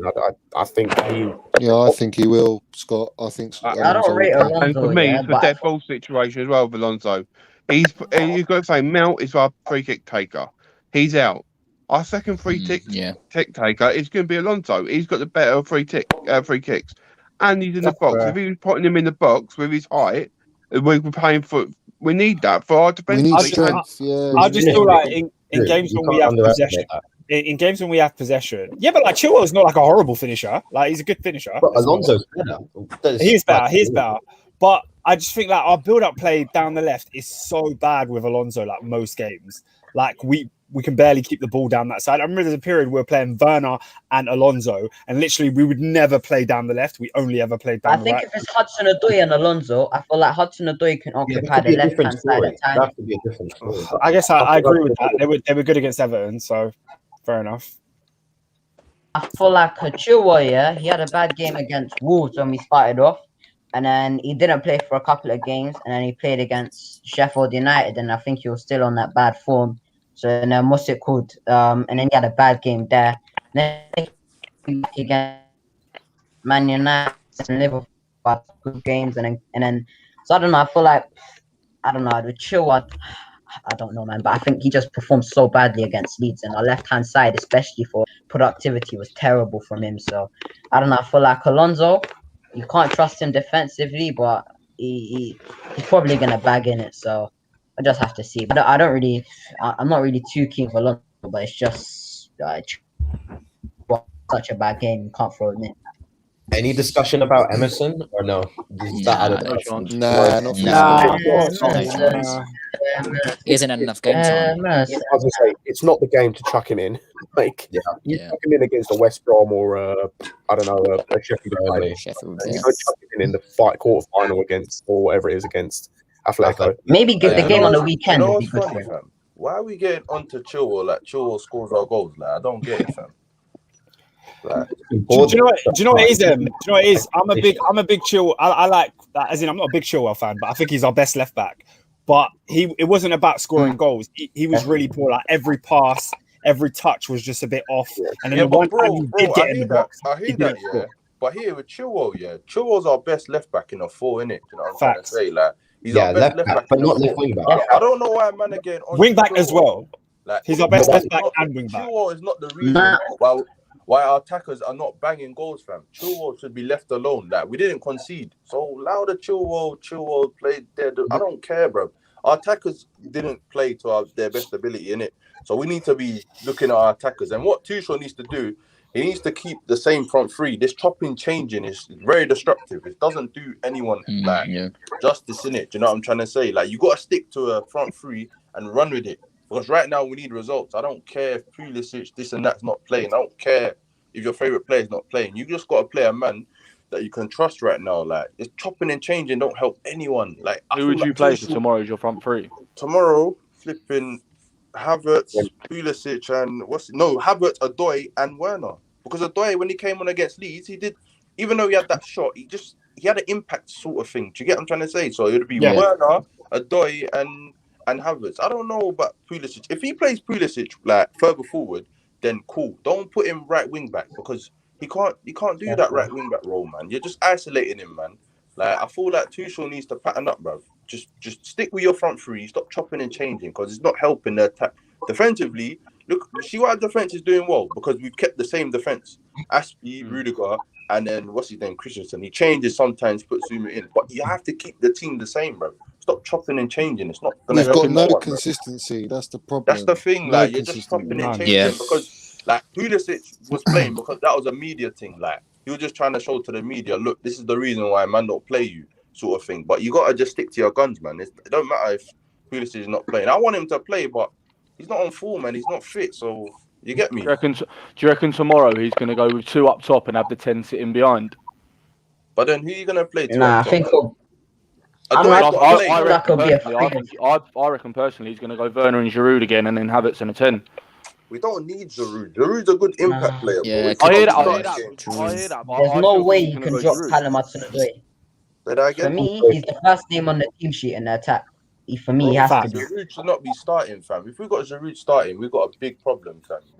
I think he's going to start him. That's what I genuinely think he's going to start. He's a good off the bench, bro. I think it's between Pulisic and Werner.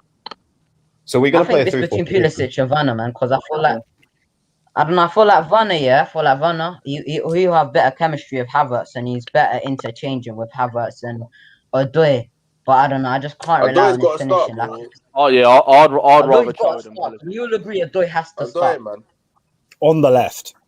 Yeah. On the left. We played against Everton. Why did he change the front three that we played against Everton? No, I don't know. I think I don't blame Tuchel for changing it because when I look at the team, like you got to get Pulisic minutes, and then we've got a big game in the Champions League. Like the team we put out against Leeds was good enough to get the job done. They didn't perform, so I don't really blame Tuchel. Go on. If you're playing Pulisic right wing back, what sense is that? What is that doing? Yes, what is that doing for the guy? Like you're not rating someone if you're playing someone out of position. You're not really rating anything, fam. Literally, you should be playing left right wing back? Tomorrow you got to go. You got to go. What, in that Leeds match? He should have played Odoi right wing back and then played Pulisic further then would forward. Odoi be fully fit for the Atletico game? Then it depends, innit? Yeah. Because then if he plays Reece James tomorrow, then it's like, whoa, you should have at least played James on flipping. Maybe he wants to play James tomorrow. I don't know. He will play. He'll play Reece tomorrow, 100%. I don't want Ziyech to play. But I don't want Reece James right wing back, bro. He's just bro, defensively cool, but not attacking. Like, We're playing Wednesday. Is it? Yeah, I was going to say, is it tomorrow or Wednesday? I don't know if I said Wednesday earlier or not. Yeah, it's Wednesday Yeah, night. you did. The front three, should be the same as the Everton one, innit? Don't change it. I don't want to see no changing. Just keep that front three for a bit. Let's see what that front three can do. Stop changing it. It's annoying. I actually trust Tuchel to the point where I can't predict his lineup anyway, so I'm not going to. But I think he could get us through. I think he'll get us through this game. I think we'll go through, but it's going to be tough. But we'll get through. Who's the best to draw then if we go through? Who do we want to see get? I don't care really who we get. Also, 100% Porto. Yeah, give us Porto. City going to get Porto. It's just written in the stars, honestly. They've already played City, I want them to get. I want City to get someone tough because they always get a bloody easy run, and I'm sick of it, man. They need. They need to play some big guns. Like we're always getting the big guns early. Like so, I mean, obviously you got to beat the best and the biggest to win it. Like I get that, but when you see mans like City going and playing Muncherbag and flipping Leon, and you know what I mean, it's just like, come on, man. And they still lose. And they still lost, yeah. But I hear what you're saying, right? Do you genuinely think that there's anyone left in the Champions League who will beat Man City with 11 men on that pitch, going man to man? No chance. Not Bayern Munich. Who is beating Bayern Man City? Munich. Be real. Bayern beating Man City. I don't think so. of course they can. I don't think so. can. I think if anyone can, they can. Yeah, I think Man City are different levels. They're actually a joke. Do you think PSG could? No. Yeah, they're bottom jobs.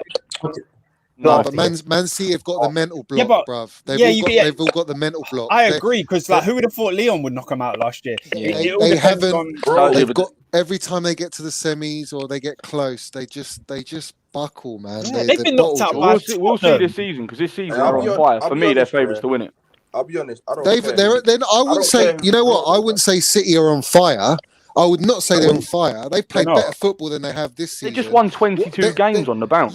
Yeah, they lost to Man United. Mate, they're just Man United's not a good side anymore. If they've lost to Man United, they're still 17 points top of the league. Mate, like, what does that matter? Consistent. They're just consistent. That's all they are, mate. They're consistent. 22 games on the bounce they've just won, and you're just telling me, they're not that great. They're consistent. Nah, it's not that they're not that great. It's not. That's definitely not the thing. But No, I think it's not that. It's just the fact. I think we've seen City teams that you fear more than this one. Yeah, I don't fear this. They're beatable. If you beat, they are beatable. Defensively, they're way better though, aren't they, this year? Yeah. I've told you, they sit back more. They sit back. Did any of you not see against Fulham? They played three at the black. Like they played kind of like a Tuchel system. United learning from the best.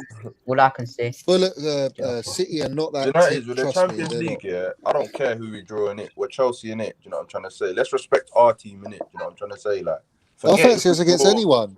If we beat Atletico, we can beat anyone in it. I don't care. Yeah, I don't want Bayern Munich. Like, piss off. We could beat Dortmund. Chelsea can turn it up. Dortmund against Ireland. Yeah, literally, Bayern and City are the only teams that don't back us. I don't want Bayern. I don't want City. I don't want Liverpool. I don't want none of them. Bro, we're Chelsea, bro. If we turn it up, if we turn it up, we can beat anyone. We can beat Liverpool. If that's a big we can. But if we beat Liverpool, we have to play a top team in the semis, and then we've got to play a top team to win the thing. We beat Bayern. I'd rather play. They're all good teams. Are you forgetting we beat Bayern in the Champions League? I think we beat Real Madrid as well. I'll be honest, guys. I'll be honest. I'd rather play. I'd rather avoid an English side. I'd rather play a foreign side. I don't want an English semi-final or quarter-final or final. I just don't want it. We got to beat Atletico first before we even talk about it. Yeah, true. We're getting ahead of ourselves. I'm not talking about next round and that, fam. I think we will. I think we will go through. We don't even know who's guys, I've got a question, yeah? Go on. Does it make you guys any more confident that we got a manager who took PSG to the Champions League final and would have won if it wasn't for Mbappe and Neymar turning into frauds that game? of course. against Bayern. Of course, it's a good thing. Nah. Yeah, but then Is look it at zero? our front line against Leeds. They PSG were are all poison frauds. palaces Look at our front in the line against Champions Leeds. They were League, bro. frauds. Look at our front line against Leeds. They were frauds. How can you not score against Leeds? Leeds are so open, yeah, that anyone can score against them, and we failed to do that. That's sad, you know. Do you know how sad that is? Look, That's you sad. can't look. I think we've got too big of an expectation, right? Tuchel has come in. Bro, Remember, we spent 220 million this Yeah, season. it doesn't happen overnight. I wanted the league horrible this season in terms of that, but yet Tuchel is trying to implement his new philosophy on these players. Do you Bro, think this is not a regardless, right? I don't You care. need to Thomas give him this Tuchel season to is the new implement his manager, bro. I philosophy. wanted the league this season, bro. I wanted the league. I don't know about Yeah, you. I We agree. weren't ready. We were never ready for the league this season. Never. So why spend 220 million and say you're not ready Because for you're the league? building, You're building, bro. You're building. So what? You're building for next season and the season after. Johnny, what's your expectation? To build something. My expectations this season. Yeah, before the season started. My expectations this season was to have a good run in the Champions League, at least get through the group stage, so quarterfinals, semi-finals, and then definitely top 4, absolute must, and potentially an FA Cup. That's a decent season. Fair enough, but I agree with you on that. I wouldn't back ourselves to actually try and win the league under Lampard. Let's be serious. Not, especially knowing Liverpool, not knowing Liverpool going to drop off like how they did. You always thought Liverpool and City were up there, so and we were 30 points behind them last season. We're probably going to finish 30 points behind City. At least the gap has to be like 5 points or something. 30 points is mad with the team we got. But City just. Yeah, but you can't bring a load of players in and just expect them to gel in a couple like 10 run a game. We've bought in 6 players, 6 first team players. They're not even squad players. You're telling me they're not good players. No, but they're ballers. They're all from different leagues. They're all from different backgrounds. They're all at different ages. They've changed managers twice this season. You can't fit these pieces into a puzzle and then just expect it to click. It takes time to build momentum. Always and cohesion and chemistry. It ain't FIFA. Yeah, but guys, we can all agree that Chelsea have less points than we should have at this point of the season. Exactly. With all the new signings or whatever. We played Lampard too, I think. We played two like that. Say that again, Scott. No, we blame Tuchel for the fact we have less points than we should have done, or we blaming the fact that it was Lampard's mismanagement. Then, I'm not being funny. Tuchel's done about as much as he can do when he come in. Yes, we'd like to have scored more. Probably, we'd probably like to won the game yesterday. But I wouldn't say he hasn't exactly done bad, has he? I'm definitely not blaming Tuchel. Definitely. I'm just saying from the get go, innit? I'm talking from the start, innit? I'm talking from the start, innit? Like, I'm pissed, innit? Regardless where we finish, I'm still pissed because 30 points again with 220 million spent. You think the board care? They're not going to care about. Yeah, but you can't be that vexed. You can't be that vexed. If we've changed manager midway through the season, if we get top 4 now with a trophy, you can't be that vexed. No, that's a great result. Yeah, of course not. But I'll be happy during the moment, but then afterwards I'll be pissed. I'll be pissed. We should be winning that FA Cup this year. That should be our cup this year. I hope we smash Sheffield. That was the aim, innit? We should have been Sheffield are so challenging. Yeah, and Chris Wilder's not even there, so we should smash Sheffield and get. Yeah, Sheffield are dead, but let's not forget we're fucking charity FC, mate. So you never know. Leeds lost 4 out of their last 5 games when we can't even nick a goal against them. It always happens. Are you comparing Sheffield United to Leeds? Leeds no, are very not good. All, but I'm just saying we're charity FC. We bottle it. We could have gone third this weekend. We can't even score at the moment. We're struggling to score. We have to play Havertz up front. That's how bad we are, fam. It's peak, bro. I was Werner on the bench. I don't get it. Why is he on the bench, bro? Do you know how sad? Do you not find that sad? We've got Pulisic playing right wing back. Pulisic. Bro, it's a joke thing right now, fam. But the good thing is we ain't conceding in it. That's the only good thing, only positive. We don't concede in it. 10 clean sheets out of 12 games. That's a big improvement. Mate, that's from quality. Lampard, we was conceding like 2-3, 2-3. It was sad. It was sad. It was sad. But so how would you grade Tuchel's season so far? Coming in as you can't doubt him. He's done a fucking quality job. We're unbeaten. Yeah, he's come in and steadied the ship. Like we're literally unbeaten under Tuchel. But I think that makes M's point. Like, regardless of like how many players we bought in the summer, like Tuchel still come in and managed to steady it just a little bit. So I think even though we're not winning every game, this is kind of what we expected. Yeah, but you're paving over cracks still. There's a lot of cracks in the side. That's what I was screaming from the start, fam. Like 220 million spent. The board ain't gonna care about. You're gonna have to joke. No, but the problem is you got players that really wouldn't be in the squad this season as well. That didn't go. Again, Johnny. There's players in the squad that shouldn't be there that we could have replaced. But the problem was we had to do 2 transfer windows in one window. We could get away with it, and now we've got no financial fair play in the next window. Don't expect Roman to go big again. He's going to go big again. We're a good team, bro. We're just 3 players away. No, we're a good team, but we're not a title. This season, we're still not a title challenging team. Johnny, if we get 3 players, if we just get 3 players, we get a centre back, we get a centre mid, and a striker. We can challenge, bro. We should have challenged this season with the squad. We should have closed the gap. That's what I'm. No, I don't see us. Even now, with the squad we are, we're anywhere near City still, or forget Liverpool right now. But should we be Johnny? Should we be above Man United?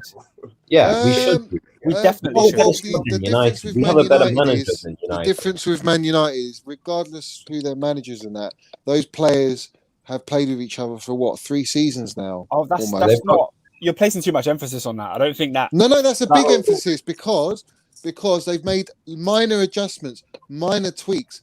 We've gone and bought 7 players, bro. Right? From different leagues. Regardless, you need at least this season for me is it's like the pre-season for our new team. Do you think Roman was thinking that when he did all these things? He knows. Oh, that's why he got rid of Lampard. They got rid of Lampard. They should have got rid of Lampard if they had the big bollocks that they think they always give it and show it. Yeah, if they had the big balls, man, they should have sacked him when he got us Champions League and then go and get your Tuchel, bro. But they didn't do that because they're pussies. No, but that wouldn't make sense. Why would you sack a manager if he just achieved his goal in his first season? Because they knew Lampard was a stopgap. So why didn't you just give him a year? You just give him a year. Yeah, because it was so toxic under Sarri. They needed someone to come in. There was hardly anyone to come in anyway, who's not going to be able to buy in the transfer market and instill their own philosophy. All right, and that probably was told, if you don't deliver this and that, because if you get an experienced manager, don't think that experienced manager is going to have what was given to Lampard. It's a different level. If you're getting in an Allegri's going to be expected to flip in, do a lot more than what to just get top 4.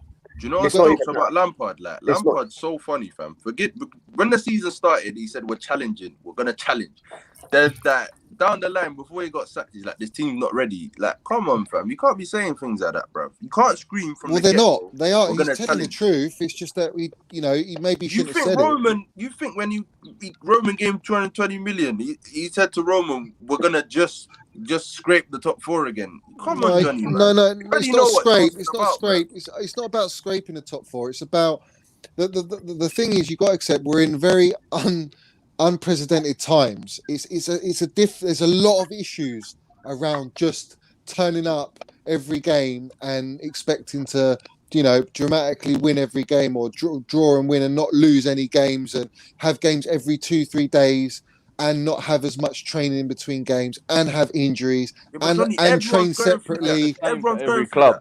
Yeah, I know, but if you look at City haven't added. Who did City add this season, bro? They added that guy, bro. Ruben Diaz. Okay. Who else? And Torres. 2 players. Yeah. Well, if you have a look with Thiago Silva too, like centre backs, I think are a bit more easier to integrate into teams, right? Because they're not. Yeah, attacking is different. Attacking, they've got their backbone, is what I'm saying. We don't have a backbone, guys. We don't have a backbone. We're always chopping and changing. That's what I'm saying. Tuchel just needs to get the same front 3. It's just trying to build progress and incremental change, like incremental improvements, right? As long as we just see results and it gets better and better and it builds towards those small steps can build towards something bigger. I am happy to see that. It does take time. We can't snap our hands and expect everything to come to us. It will take time, and we just have to understand that.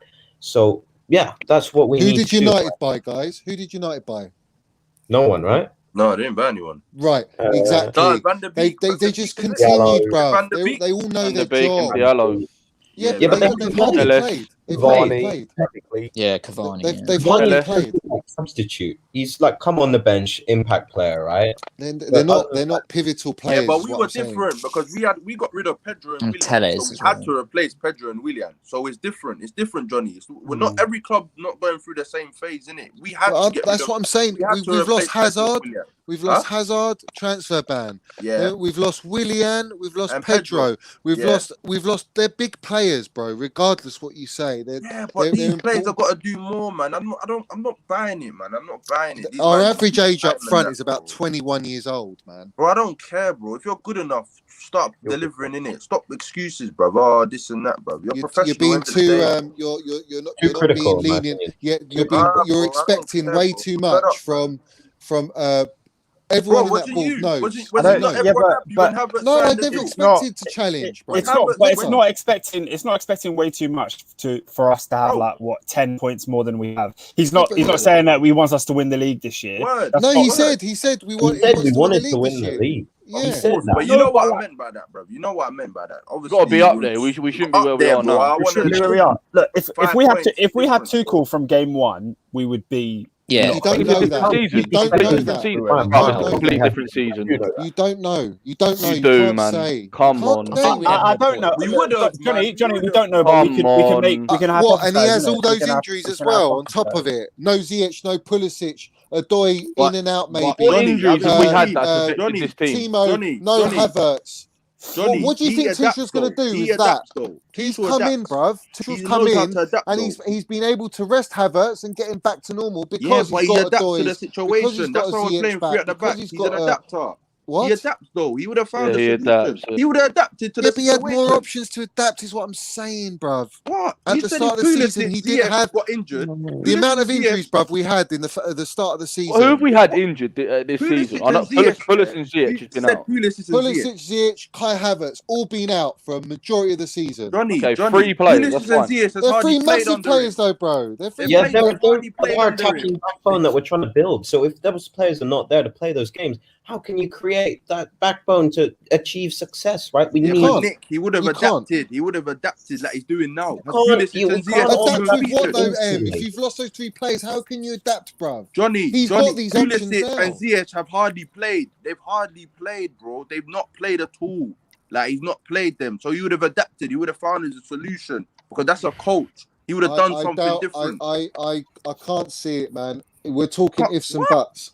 You don't think if we had Tuchel from the beginning of the season, we'd be better? You don't think that? I agree. don't. No, I know that we would. be. I obviously he's doing better. I'm not disputing that, but I'm saying I don't think it's going to be as better as you think it would have been. Nah, 100% would have been better. We would be No. Would have been better. second, I think. Yeah, I think we would have been higher up. I would have been higher, bro. We wouldn't even be. We would have been second if we We had would have been Tuchel close. to play, man. I wouldn't say close. Like I don't know, man. I'm not gonna have a debate on what ifs and what couldn't and all this stuff because it doesn't mean shit. At the end of the day, right now, I get he's come in. He's had 12 games. He's coming up to his 13th game. We're unbeaten. We've drawn 3 games. We've won the rest. I'm happy with that. I'm not disheartened. I think we'll make top 4. We're already in top 4, cemented. Right now, if the league was finished with top 4. I'm not pissed at Tuchel though. I'm pissed at the players. The players need to take responsibilities. Yeah. Because of course, there's so of much course. a manager can do. You know, like Yeah, he's so telling you do this and you're not everyone doing can it. everyone can be a bit more sympathetic towards Lampard as well. Then, if that's the case, What's Lampard got to do with Why? it? Why? because if you're saying it's the players' fault, right? It's a different, majority lies though, on the Johnny. players. This guy's a then- coach. I'm not, regardless whether you've got Lampard or Tuchel, it's the players that go on the pitch, bruv. that Johnny, have to is Lampard perform. a Compare coach? you Is putting Lampard a Tuchel coach? on the same level as Lampard. Come Is on, he a man. coach, bro? I'm Is he a not coach, Johnny? putting them on the same level. I'm saying to So you, what are you saying now? if you're gonna criticize the players for not performing under Tuchel, then you have to do the same under Lampard. Bro, or Yeah, they under did what though. Tuchel. Lampard The was players telling the did players? get criticised He just told under them to Lampard. go out and express I yourself. don't think That's they. what he I think told them, bro. Lampard got the majority of the criticism Because more he- than the What, players. Johnny, did. if your coach is telling you go express yourself, what does that mean? What are you gonna take from that? What are you gonna take from that? If someone told you go express yourself, just go have fun. What? That don't make sense. At least with Tuchel, you can see he's telling them do this, do that. bro. Yeah, they can't do Giving it, him bruv, instructions, because they bro. can't. They're not good enough in certain at what he wants. They're not good enough, bruv. And that's what you got to understand is we're still building to fit a certain philosophy and a style of football takes fucking time, bruv. I'm with It Johnny on takes this. time, man. I'm with Johnny You on this can't one. you can't just expect to to spend £250 million, regardless of what fucking manager you've got, whether he's top manager or whatnot. Even if he's Pep Guardiola, bruv. Pep went into City and spent how much money and did do shit, bruv. You He say did that though. That nothing. one season, when bro. Pep brought in 2 new fullbacks and a centre half, he went and won the league. Bro, Yeah, okay, great, but he spent that much money before. We haven't had that. We've been robbed of a transfer window, so we've had to do what in one transfer window. We've had to basically do 2 windows, and we still need to add to that. So what does that tell you? We just need We 3 need signings, surgery, bro. bro. Right, We We need just need 3 signings. Guys, calm down. We've all got opinions, and it's getting out of control. We've all got opinions around what was going on, right? End of the day, it's everyone's at fault. Wayne, can I say Not something one quickly? person or next person. Everyone's at fault, right? Yeah, go on. It's from the players going upwards to the manager, to the recruitment, to everything. So let's all agree it's in the past. It's done with. It's a future we've got to look at with Tuchel. I mean, it's bringing us into the top 4, back where we should be, where we weren't before. We got another Champions League game. We could go into the quarterfinals, and we're in the quarterfinals of the FA Cup. Let's look at the forward. Let's not look That's what I backwards. said, Wayne. Exactly, bro. I've said that, but they're bringing up what ifs and what buts and all this shit. And at the end of the day, regardless of what you say, it takes time to build a team, and a title-winning team, especially. It takes time. And we've got a young team, Conte bro. won in his first season with Alonso and Moses as his wing back. So what are you telling me? What? You talk about Conte now? Conte, bro. I'm giving you an example. Can you guys hear me? Look at the players we had under Conte, and look at the players we got now. So you're telling me the players that we had under Conte were better than now? Well, name me the players, bruv, under Conte that we won the league. Name me Were they them. better? Player for player. Name me the backbone we got. Were they better though? Were they better though? Players, bruv, under Conte that we won the league. Yeah. That season under Conte, no one was expecting anything. No one. What do you mean no one's expecting anything? No one was expecting anything. Be honest. We had more world class players. Someone's got an echo going on. That's annoying. Yeah, who's Mike? We had more world class players under Conte. We don't really have. Was anyone expecting the league though? Was we expecting the league that season, fam? Which one? The first season of Conte? No, because we just finished 10th. But we just won the league the year before. We won the league the year before. We'd already won the league with virtually the same team. Yeah, exactly. The team. I'm just making a point, bro. I'm just making a point, though. But it's still someone new's come in. He's come in. He's brought his new ideas, and we still won the league again. So it don't matter, fam. It don't matter about. Well, the players knew each other. Conte came and won the league. I'm not hearing it. They knew each other, though. They already knew each other. It don't matter, bro. Conte won the league in his first season, fam. You can't tell me that. I'm sorry, bro, but they didn't need time to gel, did they? Chelsea. Do you think new managers should just win the league instantly?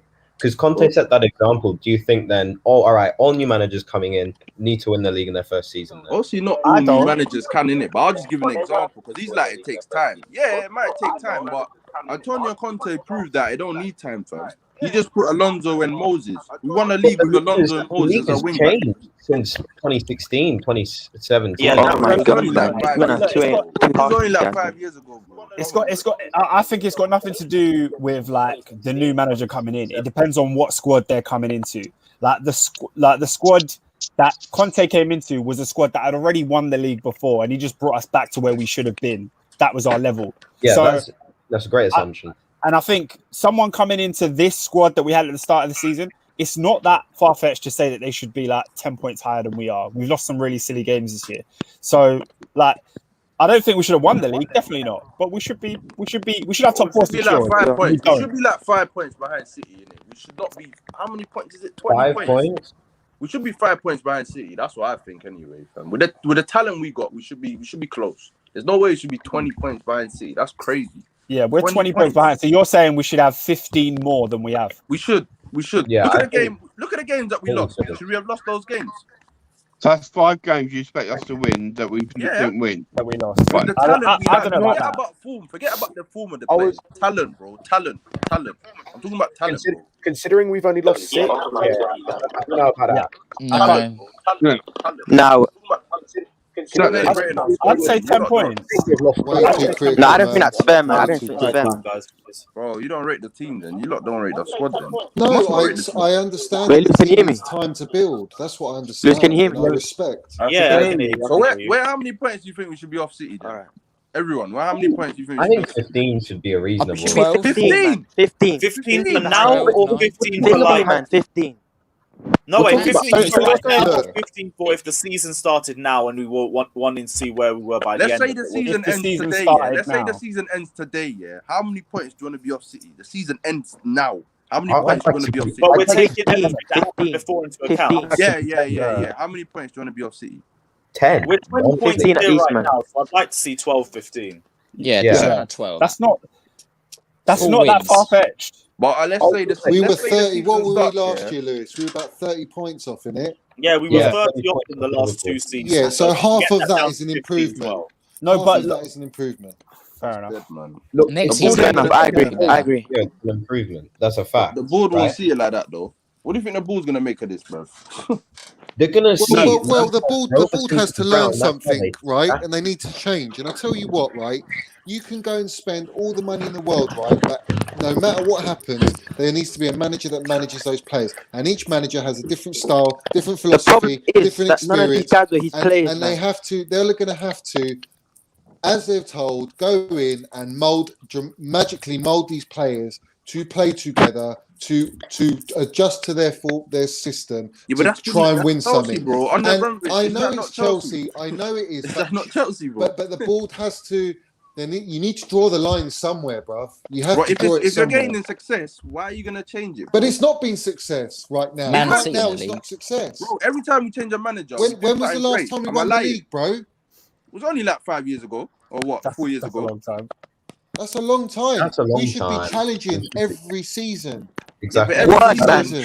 Falling down to 10th place after winning the league is a disgrace. I don't want to go through that again, man. It's Yeah, painful, but we man. bounce back. We're not gonna It's fall that painful, low. bro. Lampard Do you could understand have. what bro? I was 12 years old No. here, getting told we're gonna get relegated, man. Do you remember that 16 season, Nah, man? bro. 2015, 16 season, man. That was a mad year, though. That was a mad year. It's purely based Bro, that upon was how- painful, bro. That No was lie, painful. Nah, man. It was a bit mad. It was a bit nuts. I can't lie. That was nuts. Yeah, but That was- I don't think we will sink that low for a long time, right? We've established this backbone to create success. Now, what we determine as that success is different. Like we all want to win the league, you know. Some of us want to build a better Getting team. a director of football. We always need to be up there challenging for the league. I'd certainly agree on that. And you know, we should be aiming to win it all the time. Bro, It's when just we had Terry, Lampard, confident, Drogba, Essien, we was always challenging, bro. Now it's Yeah, but we just don't have those. Move past that. I'm Dead. sorry. No, It's a dead. different Dead. era. Players, man. We're It's lying, man. Our problem was that we didn't Bro. handle that correctly. Nah, it's not nice to watch, Understand bro. this, We're way, building the right? squad right now. We're Understand, building the yeah. Wait, hold on, Lewis, can you explain what you meant? As in, like, the dynasty of, like, your Terrys, your Lampards, your Drogba, that magical team is disappeared. And we handled that well going into Jose's second spell, the team that we had after that. Everything's fallen apart from the last time we won the league because the transfer window after that was absolutely shambolic, just like the one after we won the league in 14-15. We're still struggling. We're No, still. but Conte wanted these 32-year-olds, man. Conte wanted bare what's called 35-year-olds, man, and 32-years. No, he didn't. No, he didn't, man. He wanted Lukaku and couldn't get it. It's the board, is what I'm saying to you. The board. It's the board, bro. He wanted Van Dijk. We wanted I swear this guy wanted what's it called? No, we wanted those because the other options, they weren't there, and the board were not going to go for them. It was The board mismanaged us. entire time. Once that we bought Zaba Costa, did anyone know him before he came? Zappa bro? Costa was a Seba deadline Costa, day bro. signing. Ayo, Seba Costa. Zaba Costa. You think Antonio Conte, after winning the Premier League, wanted his deadline day signings Nah, to of be course Zappa not, of course Costa and not, of fucking course not. Danny That was a- Drinkwater? that was a But you can't say he plan. got sacked. I'm sorry. We had no impact. He wants to That was a face plan. man. The guy was a Conte terrorist. had Conte beef that with the season, man. board because he couldn't get the signings that he wanted. Lukaku is the prime example of that. He went to the board. He's like, I've won the league. Give me the signings I want. And the board just I swear that was Mourinho's fault though. He let go of Lukaku. No, You this want is to a play Chelsea your thing. Drogba. This is a Chelsea thing because every time we win the league, we have the worst transfer window straight after it. This is just consistent. We aren't. Always. We get to the top, we get complacent instantly and say we've got a team that's ready to challenge for years. That's not the way it works. You always need. You always need to add. You always need to add. The board we were still back in 2004, man. We had Drogba, Lampard, and Terry, where we could go eight straight years with the same squad, man. And also, little changes, man. You hear the way like the board were like they didn't want to sign Declan Rice because they didn't want to be embarrassed by like signing a player that you've let go. I'm sure that was the exact same thing with Lukaku. With Lukaku, it was probably the exact same thing. Conte said, "I want Lukaku." They were like, "No, we'll look like idiots because we just sold him." Look at Oscar. They let go of De Bruyne. They let go of Declan Rice, Salah. man. They You let got go Rice of at home. Rice. You got Rice at home. With the Rice thing, free. When it was to buy Rice again, yeah. 80 M's for Rice. Are we being? No, I'm not justifying it. I'm not justifying it. Guys. I don't care about Declan Rice. My point is the Chelsea board would rather not look stupid than let a manager get a player that he wants. No, I hear that, but we didn't want to pay the 80 M's, bro. That's why we didn't get him. Yeah, but what about Lukaku then? What about the board Lukaku? didn't want Frank Lampard signings, man. Frank Lampard wanted some dumb people. What about Lukaku? Because my point was not about Rice. My point was about the board. Lukaku and Conte go together. They just suit each other, bro. I don't even think under Tuchel don't play with big strikers, bro. Conte and Lukaku suit each other, bro. If we had Lukaku when we just won the league the season after with Conte, I think we would have done something, man. Conte tried to build something, but the board just didn't see it. So that's the board's fault.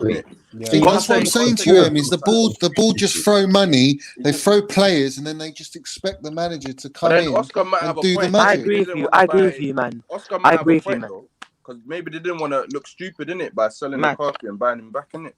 It was the same with this window. How many of the 7 signings were his? Right? Wasn't it just Chilwell that he really? No. He won his Ziyech. Yeah.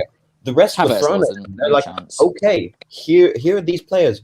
Make wonders work for them. And he wanted Mendy. He wanted Mendy, though. He wanted Mendy. No, that was Pet Check. We all wanted a new keeper. Mendy's performed very well this year. But other than that, do you think maybe he really wanted Werner? Do you think he maybe really wanted? He didn't want none of these guys. I don't think he wanted He didn't want none. He wanted Lewis. He wanted Dunk and Declan Rice and Nick Pope and all them man there. That's what he wanted. To make us England, fam. I mean, this is the Brexit, man. He had a vision of Brexit, man. He was like, yo. The only two he didn't want was Havertz and Werner.